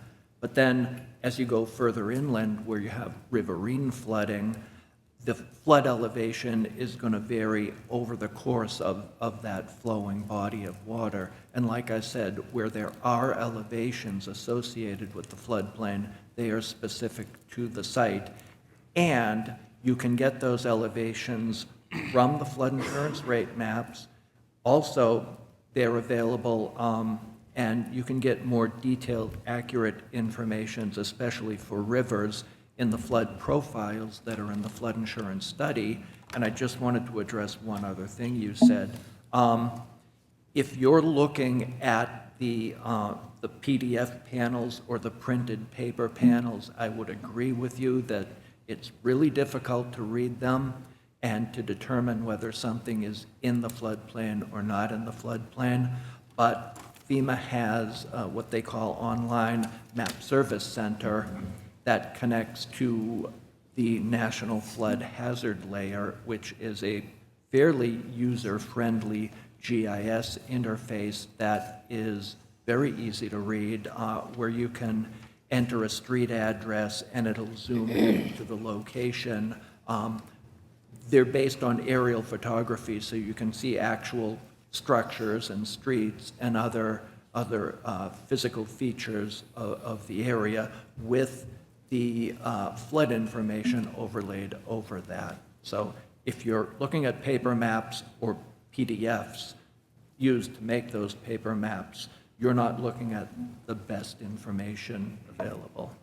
So you were talking about the elevation changes based on where you are, mostly because of like storm surge and things like that from the ocean, wave action. So if I remember in 2014, you had VE zones and different things where there was velocity behind it. Right. So that velocity behind the ocean dictates the elevation height of 20, if you would, right? So are any of the zones in the city changing from that perspective under this? Because I had a hard time trying to, because that could change the elevation. First of all, this mapping update, the one that will become effective on July 8th, was strictly non-coastal, so no coastal floodplain is changing as a result of this mapping update. It's all riverine and lakes and ponds that are not coastal flooding. Secondly, any area that was studied in detail previously was not restudied as part of this. There were no new detailed restudies as part of this mapping update. So the changes that you see are mostly from what they call redelineation, which means they took the existing flood study and flood elevations and they applied that to updated topography. And just as an example, I was looking at the mapping earlier, and I saw along Goldthwaite Brook a lot of changes that affected structures. A lot of structures that weren't in are in now along there. That's not because they changed the flood elevation. They used the same flood elevations and they applied it to updated topography. The same is true for Flax Pond. I guess that's been addressed, though, through a letter of map change. So that was studied in detail. The flood elevations on the July 8th mapping didn't change. It was new topography. It didn't change the topography, and it was mostly inland, not coastal, so none of the zones changed around there. Strictly inland, no coastal updates. Mostly inland. Okay, all right, thank you. councilors have questions. I think Councilor Meany has a question, yep. Yeah, so the gentleman that was our, forgive me there, a disaster person, could you please? Michael Smith? Yep, Mr. Smith. Yeah. Did you say Mike Sweet? No, so just, you said that there was a way to get your home or residence or business or whatever, your property removed from the flood map. So I imagine that would require an engineer, and is there anything else? And how much would an engineer be, and would there be any other related expenses? My point is, could a layman person get this process done, or am I going to look at an expense of a lawyer and some other kind of professional to get out of a map that I usually wasn't on? As the emergency manager for the city of Lynn, I don't have those details. I'm not the floodplain manager. I don't have those. I know there's an appeal process. I know you would have to hire a surveyor. I don't know how much a surveyor costs. I think the gentleman from DCR might be a better fit counselor, so if you want to have him come on up, he can probably answer that. And then even, I don't know if Jim Lamont or afterwards to reaffirm or... There's a process called letter of map amendment, and as was described, usually it's done by elevation, where there's an elevation provided on the map. A homeowner could provide surveyed elevations to FEMA. There's no fee to apply for the letter of map amendment, but there would be a cost to, if they don't already have surveyed elevations, there would be a cost to have surveyed elevations provided. Okay, all right, I think Attorney Lamont, because I think we've discussed some of this and trying to figure out, there's different types, right? So there's some that are more complicated that require one type of thing, and then there's ones that may be a little more problematic where they're going to need a surveyor. Is that true? City solicitor and I reached out to Ralph Reed, who I know back in 2014 was hired by a number of property owners to try to get the letter of map amendment. He quoted a price of $1,500 to $2,000. Back in 2014, our office, and I think at the time Congressman Tierney recommended neighbors to pool together their resources and hire one surveyor, and they believe that price, there could be a haircut. It would be cheaper to go in together with a bunch of neighbors rather than do it one at a time. That was just one survey. We didn't call others. Yeah, I think Councilor Field had a question. Oh, Councilor Meany, to follow up. Go ahead, yeah. Real quick, so what was the success rate with the appeals process for the surveyor? I do not know. I can say that with Flax Pond, because it was initiated on behalf of the city with respect to the Pickering, it was based on a faulty 1973 map, is my understanding, and most of the properties that on Flax Pond were taken out probably over a year ago because the maps were incorrect. So a big chunk of what the planning board provided to you as property addresses are no longer going to be in the floodplain. So it was a great success at Flex Pond. Thank you. If I could, Counselor, just because I had people in my own neighborhood, so I'm going to tell you probably 20% of the people were able to. It depended on how close that line was that they're showing.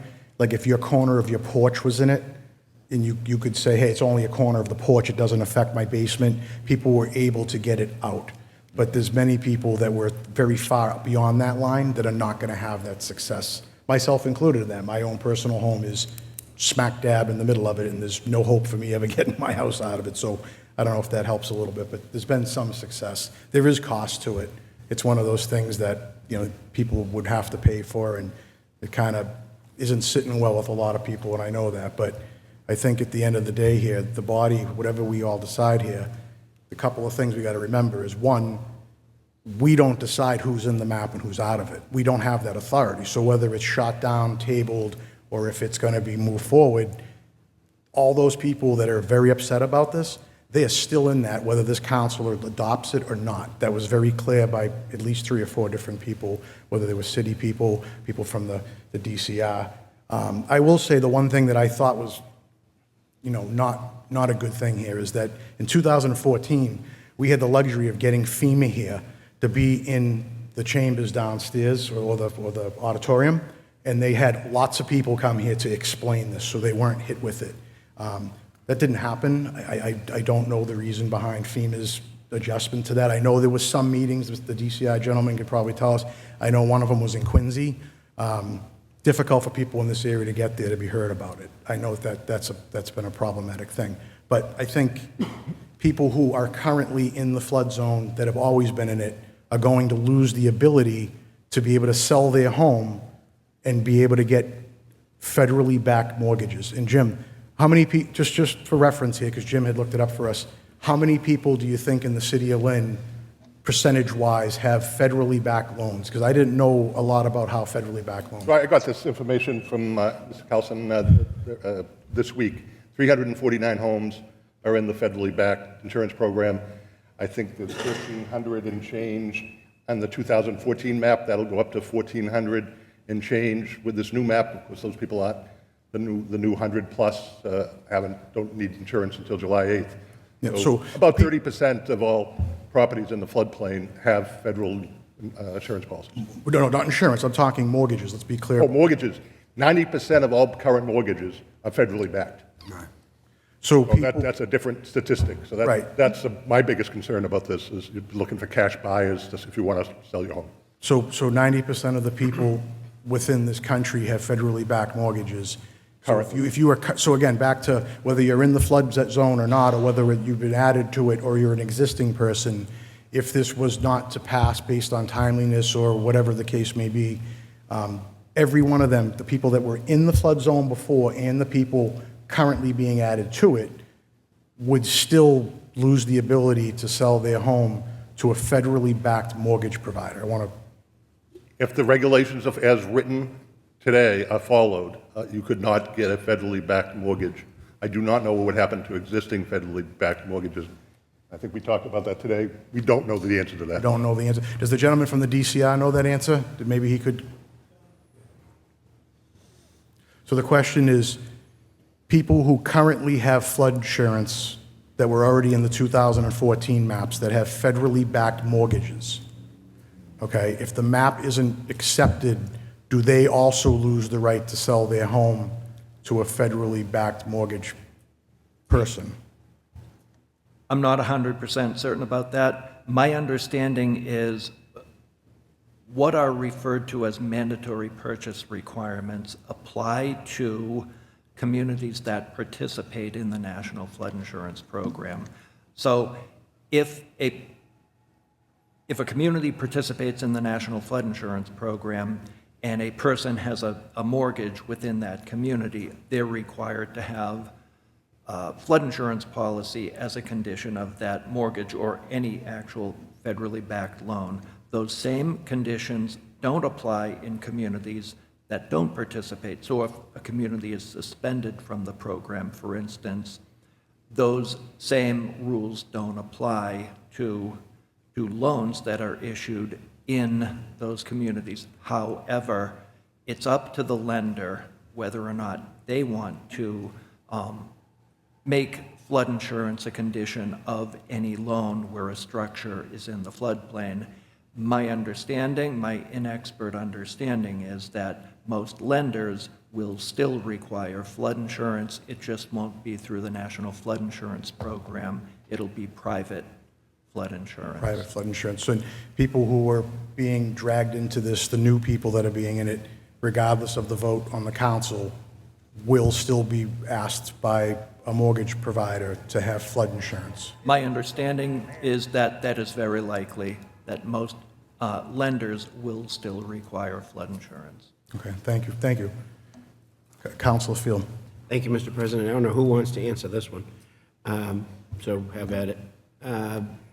The statements made by the current administration in Washington are said that FEMA is going to be discontinued following the upcoming hurricane season. So we're voting on this, seeing that there's a possibility that the end of hurricane season, which is November, FEMA is going to be left up to the states. So where does it leave what we're voting on in the past, in 2014, right up, or even before, up until it's dissolved and being taken over by the states as those statements made by the current administration? Is this all for nothing? That people are going to be doing this? So whoever wants to answer that, have it. Yeah, I think that's a complicated question. I don't know, but Jim, give me. No, I don't have that crystal ball. I don't know what's going to happen if they get rid of the Department of Education and how what effect it will have. I don't know even if Washington knows what will happen. What I do know that there are certain things that happen on July 8th. If a city, it doesn't have to be Lynn, there are other cities that for failing to meet deadlines, there are going to be another handful of cities and towns, or towns, I guess, that are not going to make the July 8th deadline. They're going to comply as soon as they can, but they didn't get the advertisement in. Councilor Chakoudas. So basically what we're saying is whether we vote yes or we vote no or we table this, these residents are still going to be in the flood zone and they're still going to have to pay some type of flood insurance. Am I correct? Jim Lamanna? In all likelihood. I can't speak for every lender, but they're certainly going to be in the floodplain. They're not, the rejection of this does not take them out. But So I once can't the speak. mortgage company has sent something, then automatically the mortgage company most likely is going to put their own insurance onto their mortgage, which is probably going to be doubled from the national one that they would probably offer somebody. I am aware in 2014 of a situation where someone purchased it and a neighbor did not, and the mortgage company purchased a policy 3 times as much as the neighbor that was in compliance on day one. So basically, we're back to either way, residents, whether we pass this or not, residents are going to be paying this insurance, and they're in the flood zone. Yes, and I don't want to make, I do not know if that's the norm, forced purchases. But I do know of one situation in 2014. Jim, just curious, because I'm just looking at our calendar of meetings here and just looking at a little bit of the future here. We don't have another meeting till July 8th. July 22nd. Their calendar, I think, is July 8th. July 8th is not the next Eighth. meeting, July 20. Terry's saying July 8th. it's July 8th. I thought you gave me a new calendar and you put it up on my board July 22nd. I thought it was after, too. I don't think Councilor Walsh will be here on July 8th. July 8th. I don't think there's been a change. Does anyone else, just looking here, July 8th. So if the next hearing on this would to be then, would we be able to make a compliant date on it? Like, or would that already be passed? Sorry, I'm just trying to read into the future here. July 8th is midnight, July 7th, going into July 8th. So we would have to have a meeting before that point. We would get back in compliance on July 8th, is my understanding. But would that be too late for any of those things that we're... I don't know procedurally what negative consequences would happen in the course of, I'm going to be honest with you, in the course of one day.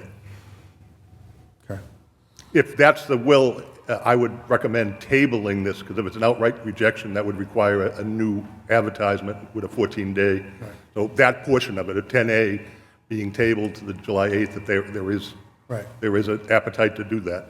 What I guess what I'm trying to figure out, and I think maybe everyone's calculating here, is that what happens between now and July 8th that changes the feeling of the council?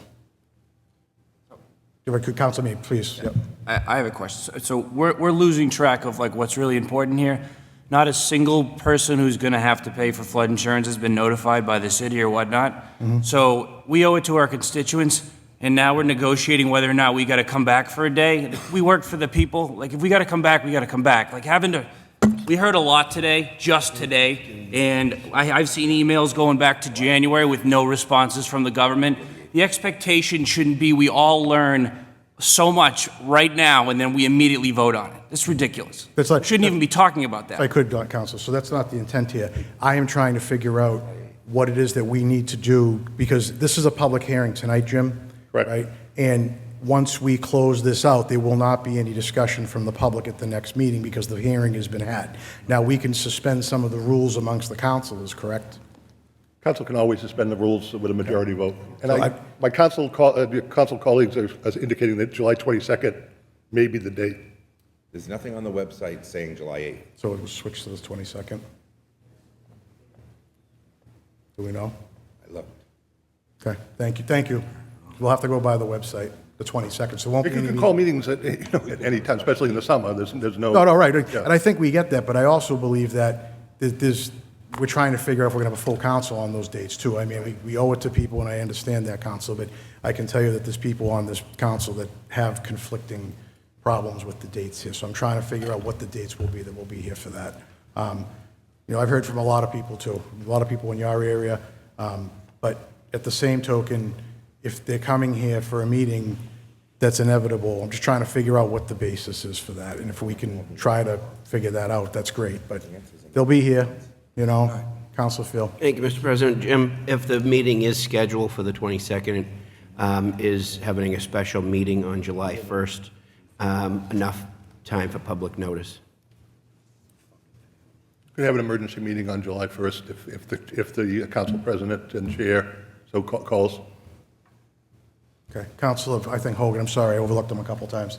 Obviously, we're put in a dilemma here. I mean, we've got Ward 1 and 2 that's getting a lot of new people on this flood plan, flood map. Ward 6, 7, a couple of other wards have people that are already in the program, and that if we lose it, they could possibly have their flood insurance go up. So, and then we get this put on us right here, and we just want to make sure we're doing right by our constituents, and that's what we're here for. And I applaud Ward 1 and Ward 2 for fighting for their people. Their people weren't notified about this, and they're upset. And then our people in our wards, in Ward 6, that already have the insurance, we're scared that we're gonna kick them off of this, and then they could possibly pay 3 times the amount. So we're in a position here, and obviously, I want to protect my constituents, and they want to protect theirs. But in the end, it looks like FEMA is telling us what we're going to do anyway. So, you know, to everyone out there, understand you have counselors here that care about you, and they care about your properties, and they care about your families, and things changing with your properties. And if we have to come back at midnight, tomorrow night, or the next night, like Councilor Meany said, we're here for the people, and we'll come whenever we have to for any meeting or any special meeting. So I just want to get that out there. All right, thank you. Councilor Owens. Thank you, Mr. President. I would like to echo Councilor Hogan's sentiment. We owe this to the resident of Lynn. If we have to come back on a Saturday, if the law allows, we should do it. We sign up for this job. But the people needs a thorough conversation in regards to this issue. Thank you. Yep. Anything else from the councilors? Okay, so wish of the council, Councilor Meany. I'd like to make a motion to table consideration section 10A for the Lynn zoning ordinance. Okay. And vote on the rest. Okay, do you want to make a motion to approve the rest of it? Yes. Okay, so we have a motion to approve, but remove and Section table 10A. section today. Jim Lamont, are we doing this correctly? Correct, and the planning board has recommended approve, regardless of 10A, which I understand there's at least a motion on the table to table. There's there's a number of amendments that reflect some changes that were made last week. Okay. At the request, essentially, mostly from ISD for enforcement reasons. Yep, so we have a motion and a second, and I could have the clerk read the amendments in there, if that's good with Councilor Meany. You good with that? Okay. Correct. Please read them in. Number 1, amend section 3D5 under prohibited uses, parking of unregistered motor vehicles to read. Parking of unregistered motor vehicles, no person or business shall have, keep, or store more than one unregistered, uninsured, or inoperable motor vehicle, boat, trailer, camper, motorcycle, or recreational vehicle ungaraged on their premises for more than 72 hours. Nor shall any such unregistered, uninsured, or inoperable motor vehicle, boat, trailer, camper, motorcycle, or recreation vehicle be stored in the front yard area. This provision shall not apply to the sale or lease of a new or used motor vehicle pursuant to Mass General Law, Chapter 140, Section 58.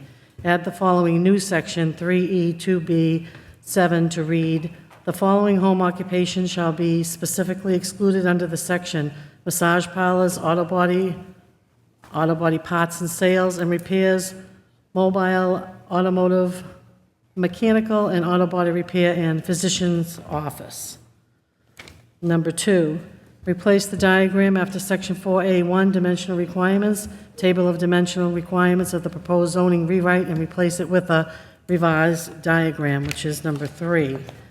Number 4 is a diagram with A, lot with minimum feet, horizontal distance measured at the rear of the required front setback depth and on the line parallel to the street line. B, front setbacks, minimum or maximum feet, measured from the front line to the nearest point of the principal structure. C, side setback, minimum feet, measured from the side lot to the nearest point of the principal structure. D, sum of side setbacks, minimum feet, In some districts, the sum of the side setbacks is higher than the minimum to increase the spaces between structures and allow for driveways. E, rear setback minimum feet measured from the rear lot line to the nearest point of the principal structure.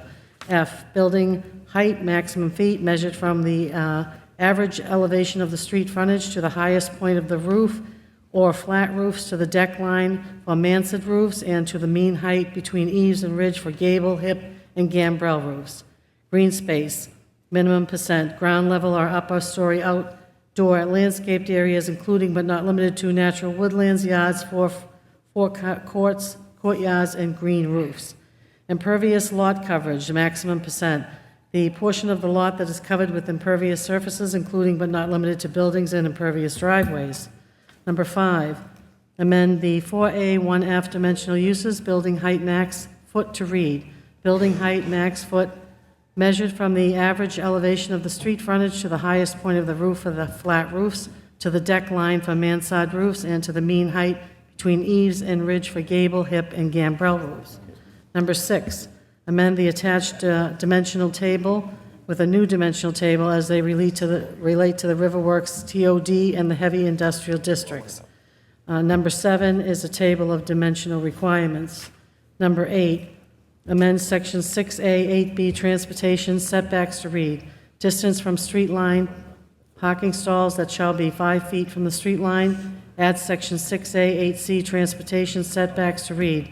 Distance from abutting dwellings, parking stalls shall be at least 5 feet from the portion of structure used as the dwelling located on an abutting property. Add section 6A, 1M, transportation setbacks to read. Prohibitions off-street, non-accessory parking facilities are not permitted. Number 9, replace the diagram as appearing in the zone rewrite after section B2 as they relate to fences and walls with the following diagram. Number 10 is a diagram with restrictions.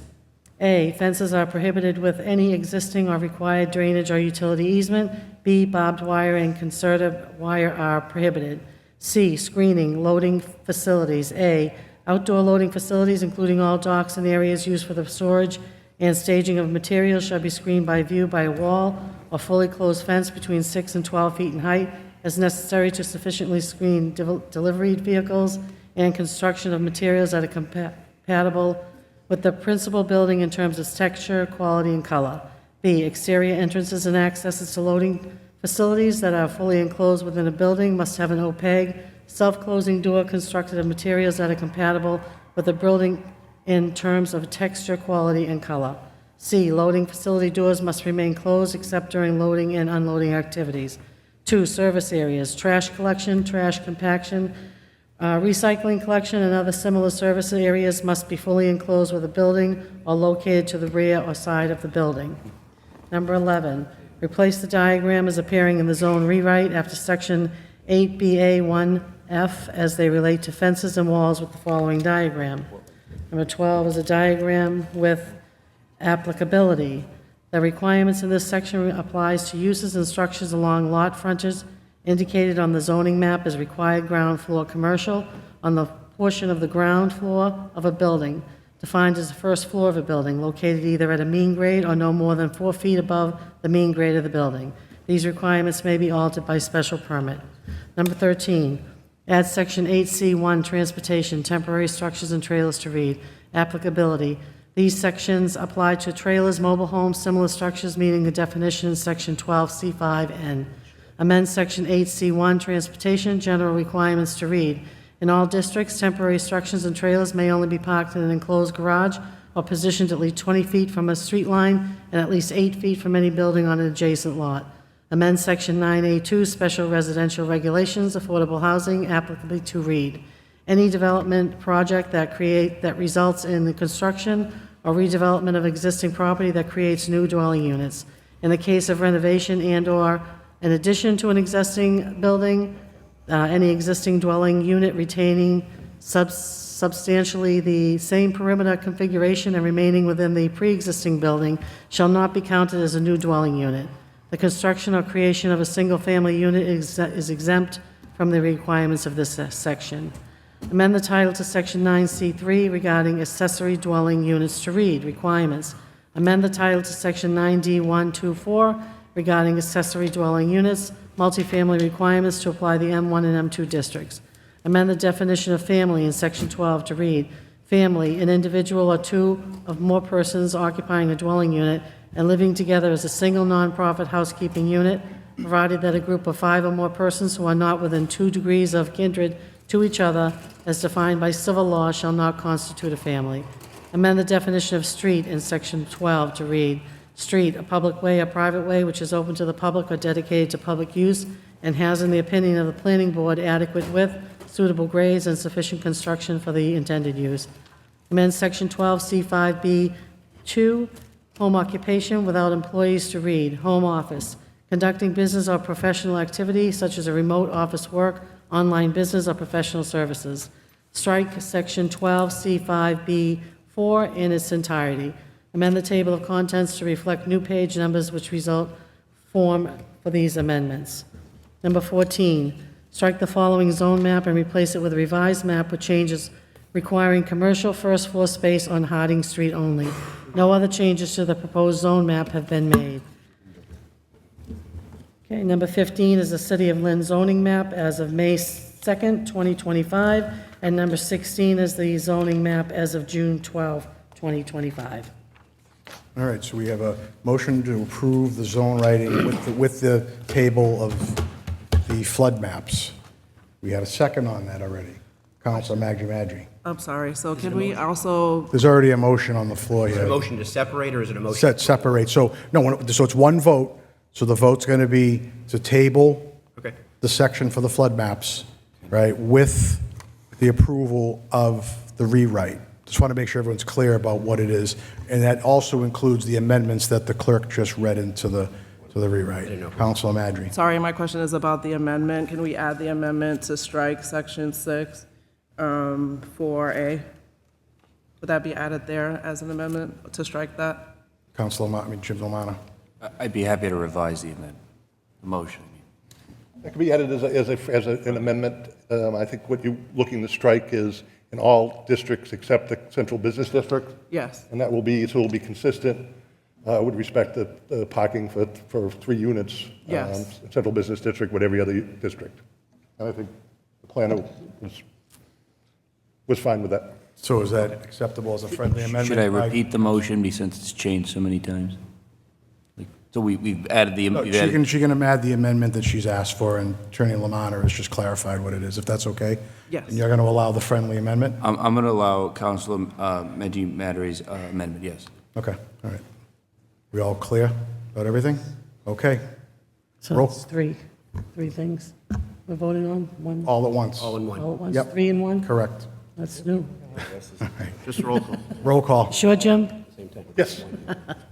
Counsel Alensug? Yes. Yes. Counsel Chakutis? Yes. Yes. Counsel Field? Yes. Yes. Counsel Hogan? Yes. Yes. Counsel LaPierre? Yes. Yes. Counsel Matul? Yes. Yes. Counsel McLean? Yes. Yes. Counsel Meany? Yes. Yes. Counsel Meji Madre? Yes. Yes. Counsel Net? Yes. Yes. Counsel Walsh?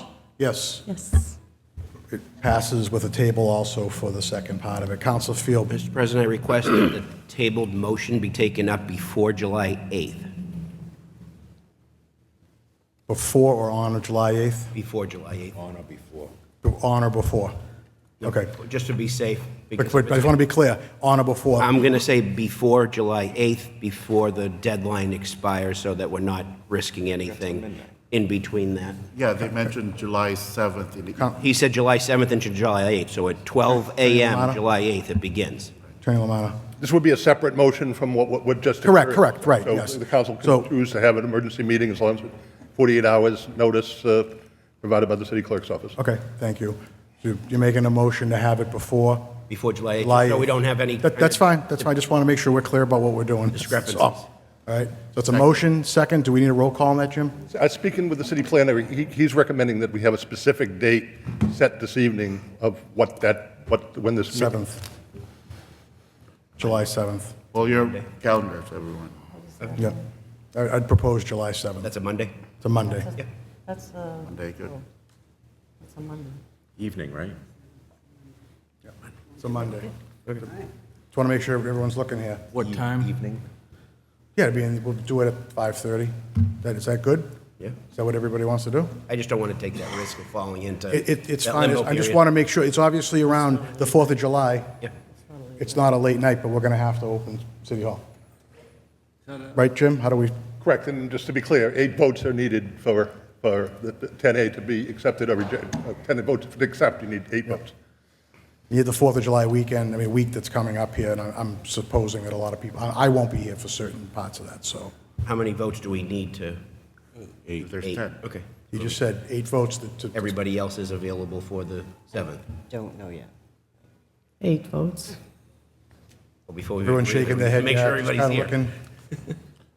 looking. I'm available. So we're gonna, you made a motion to have a meeting for July 8th, 5:30. July 7th, I'm sorry, I see there's an 8th here, sorry. July 7th at 5:30, that's what we're gonna do. The Motion. first isn't good for anybody? Or is that?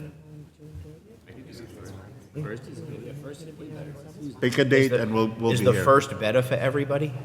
1 week from today? So it's I a won't, late night? I won't be here for the first. You won't be here for the 7th either, correct? I'd be here for the 7th, but I wouldn't be Okay, here for all right. Oh, that's 7. Okay, then the 7th, that's fine. I'm fine with So we that. have a I want to motion. make sure people are Do a here. motion then. Yeah, We have I'll a stick with motion my for the original 7th at motion. 5:30 for a Motion meeting. July 7th. We have a second about that? Second. Discussion on it, roll call. The discussion, sorry. Go ahead. Discussion period, so at least neighbors can reach out. You know, with respect to Councilor Meany, Yeah. in respect to Councilor O'Toole and the rest of us, you know, it gives us enough time. It's almost 2 weeks We can to organize. have the continued Sure. discussion with those residents that, you know, obviously reached out within the past couple of days because they're finding out for the first time, and then even members in Ward 6 and 7 that were in the original floodplain, gives us that 13 days before we will vote on it. Yep.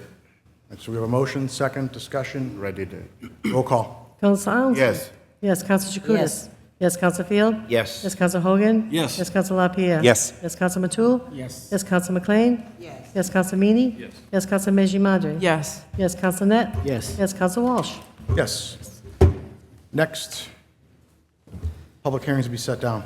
Go. Oh, wait, hold on, we have a 5-year, another public hearing, 5-year consolidated plan, sorry, I'm getting ahead of myself. The 5-year consolidated plan and the FY 2026 annual action plan. Anyone wishing to speak in favor, come on up to the podium. Hello, Shirley Kelly, Community Development. The Consolidated Plan and Annual Action Plan are required by HUD for receipt of federal entitlement funds. That's the Community Development Block Grant Fund, the Home Investment Partnership Fund, and then the Emergency Solutions Grant Fund.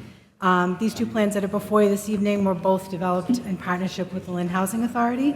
And through consultation with the community, we engaged Lynn residents, businesses, nonprofits, and other stakeholders. This year, we also engaged Edgemere Consulting Group for the preparation of both plans. The con plan is developed every five years. It provides an analysis of community development needs and priorities regarding housing, public services, economic development, and community facilities. It also provides a framework for addressing those needs and priorities. The action plan, which is within the con plan this year, is developed every year for 5 years. It carries forward the con plan goals and priorities and actually has actual projects and action items. It identifies the specific projects to be undertaken by the city in the coming fiscal year with actual awarded dollars and funding amounts. For fiscal 26, the allocations that we expect to receive for a block grant are about $2 million. For the home, $700,000, and then for ESG, $185,000. So I'm happy to answer any questions, and we also have Hannibal come here from Edgemere Consulting. All right, thank you, have a seat, we'll just, the hearing open here. Anyone wishing to speak in favor? Anyone wishing to speak in favor? Anybody wishing to speak in favor? Seeing none, that part of the hearing is closed. Anybody in opposition to the action plan? Anybody in opposition? Anyone want to speak in opposition? Seeing none, that part of the hearing is closed. What is the wish of the council? Motion to approve. We have a motion to approve. Do we have a second? Second. Discussion. Roll call. Let them know when we have. Counsel Alanson? Yes. Yes, Counsel Chakutis? Yes. Yes, Counsel Field? Yes. Yes, Counsel Hogan? Yes. Yes, Counsel LaPierre? Yes. Yes, Counsel Matul? Yes. Yes, Counsel McLean? Yes. Yes, Counsel Meany? Yes. Yes, Counsel Meji Madre? Yes. Yes, Counsel Net? Yes. Yes, Counsel Walsh? Yes. All right. Public hearings to be set down. Okay, we have set down a public hearing for bonds for various projects, including lighting at McManus Field, heavy-duty snow vehicles, ambulance and heating systems at English High School and at Lynn Tech. Petition of First Light Group to trench and install PVC conduit beginning at Boston Street to a proposed handhole on Rollin Ave and continue northerly to the utility pole. Petition of Juliana Cedrano, a personal trainer, for permission to operate a fitness center in her home. So wish of the council. Set them down. Motion to set them down, seconded, all in favor? We have a discussion. Go right ahead, Just a Councilor clerical Field. point of information on the public hearing to be set down, where it says set public hearing down for variance projects, including what was omitted in that particular reading is listed on the actual first page. That includes lighting at Fraser Field. It was omitted from what was read as what we were setting down for public hearing. Do you see that, Janet? And Fraser Field? Yeah, well, it's not listed here in the public hearings to be set down, but it's in the final paragraph. It's in this okay. one. Yeah, Thank you. It's Thank on you for this, calling it's that just out. not Yep. listed, so Yep, just want to make sure perfect. that gets added in. Yeah, absolutely. Thank Thank you. That's a good catch. Any other discussion on it? Roll call. Oh, no, you already have to roll call. We said all in favor? Yep. Aye. Opposed? Okay with the amendment. Committees, Trash and Litter Subcommittee, Council Field. Thank you, Mr. President. We had some of our winners from our second grade poster contest here to be acknowledged by Council and Mayor's Office. I would make a motion to accept that. Second. A motion was accept. We have a second. Second. All in favor? Aye. Opposed? All right. Licensing, Councilor Field. Thank you, Mr. President. We have a unanimous vote by our committee. Make a motion to approve. Motion to approve. We have a second. Second. All in favor? Aye. Opposed? All right. Public Property and Parks, Councilor Jacutis. Unanimous vote of the committee, motion to approve. Motion to approve. Second. All in favor? Aye. Opposed? Ways and Means, Councilor Net. Yes, Mr. President, all unanimous vote of committee and make a motion to approve. A motion to approve. We have a second. Would the clerk please read the items on the Ways and Means? Here we have transfers that were laid over from June 17th. $1,020,169 for deficits of DPW snow and ice accounts.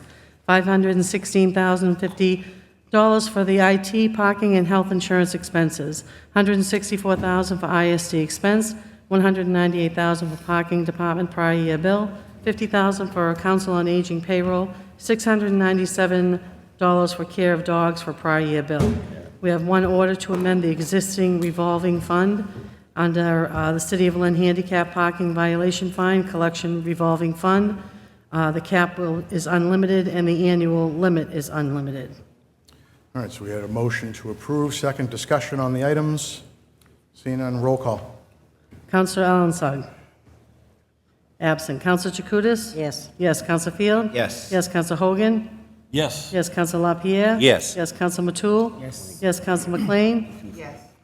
Counselor Meany? Yes. Yes. Counselor Meji-Madre? Yes. Yes. Counselor Net? Yes. Yes. Counselor Walsh? Yes. Do we have any old business by anybody? We This get is- old business, yeah. Old. Happy birthday. Old. Happy birthday. Happy birthday, Mr. President. That is old business. The day's coming one of these days. Thank you. Thank you for that, old. There's a resolution on here under new business. Who's the resolution with? The resolution is by Counselor Chakutis. Okay. And I'll read it. Yep. Order that the mayor be authorized to execute all necessary documents, agreements, applications, and contracts for securing a parkland acquisition and renovations for communities, PARC grant, in the amount of $425,000 for the design and construction of a renovated Ames Park located at 30 Strawberry Avenue. If awarded, the renovations shall include a new playground, multipurpose court, splash pad, pollinator garden, lawn, and passive recreation facilities, pending the finalization of plans, estimates, and the availability of funding.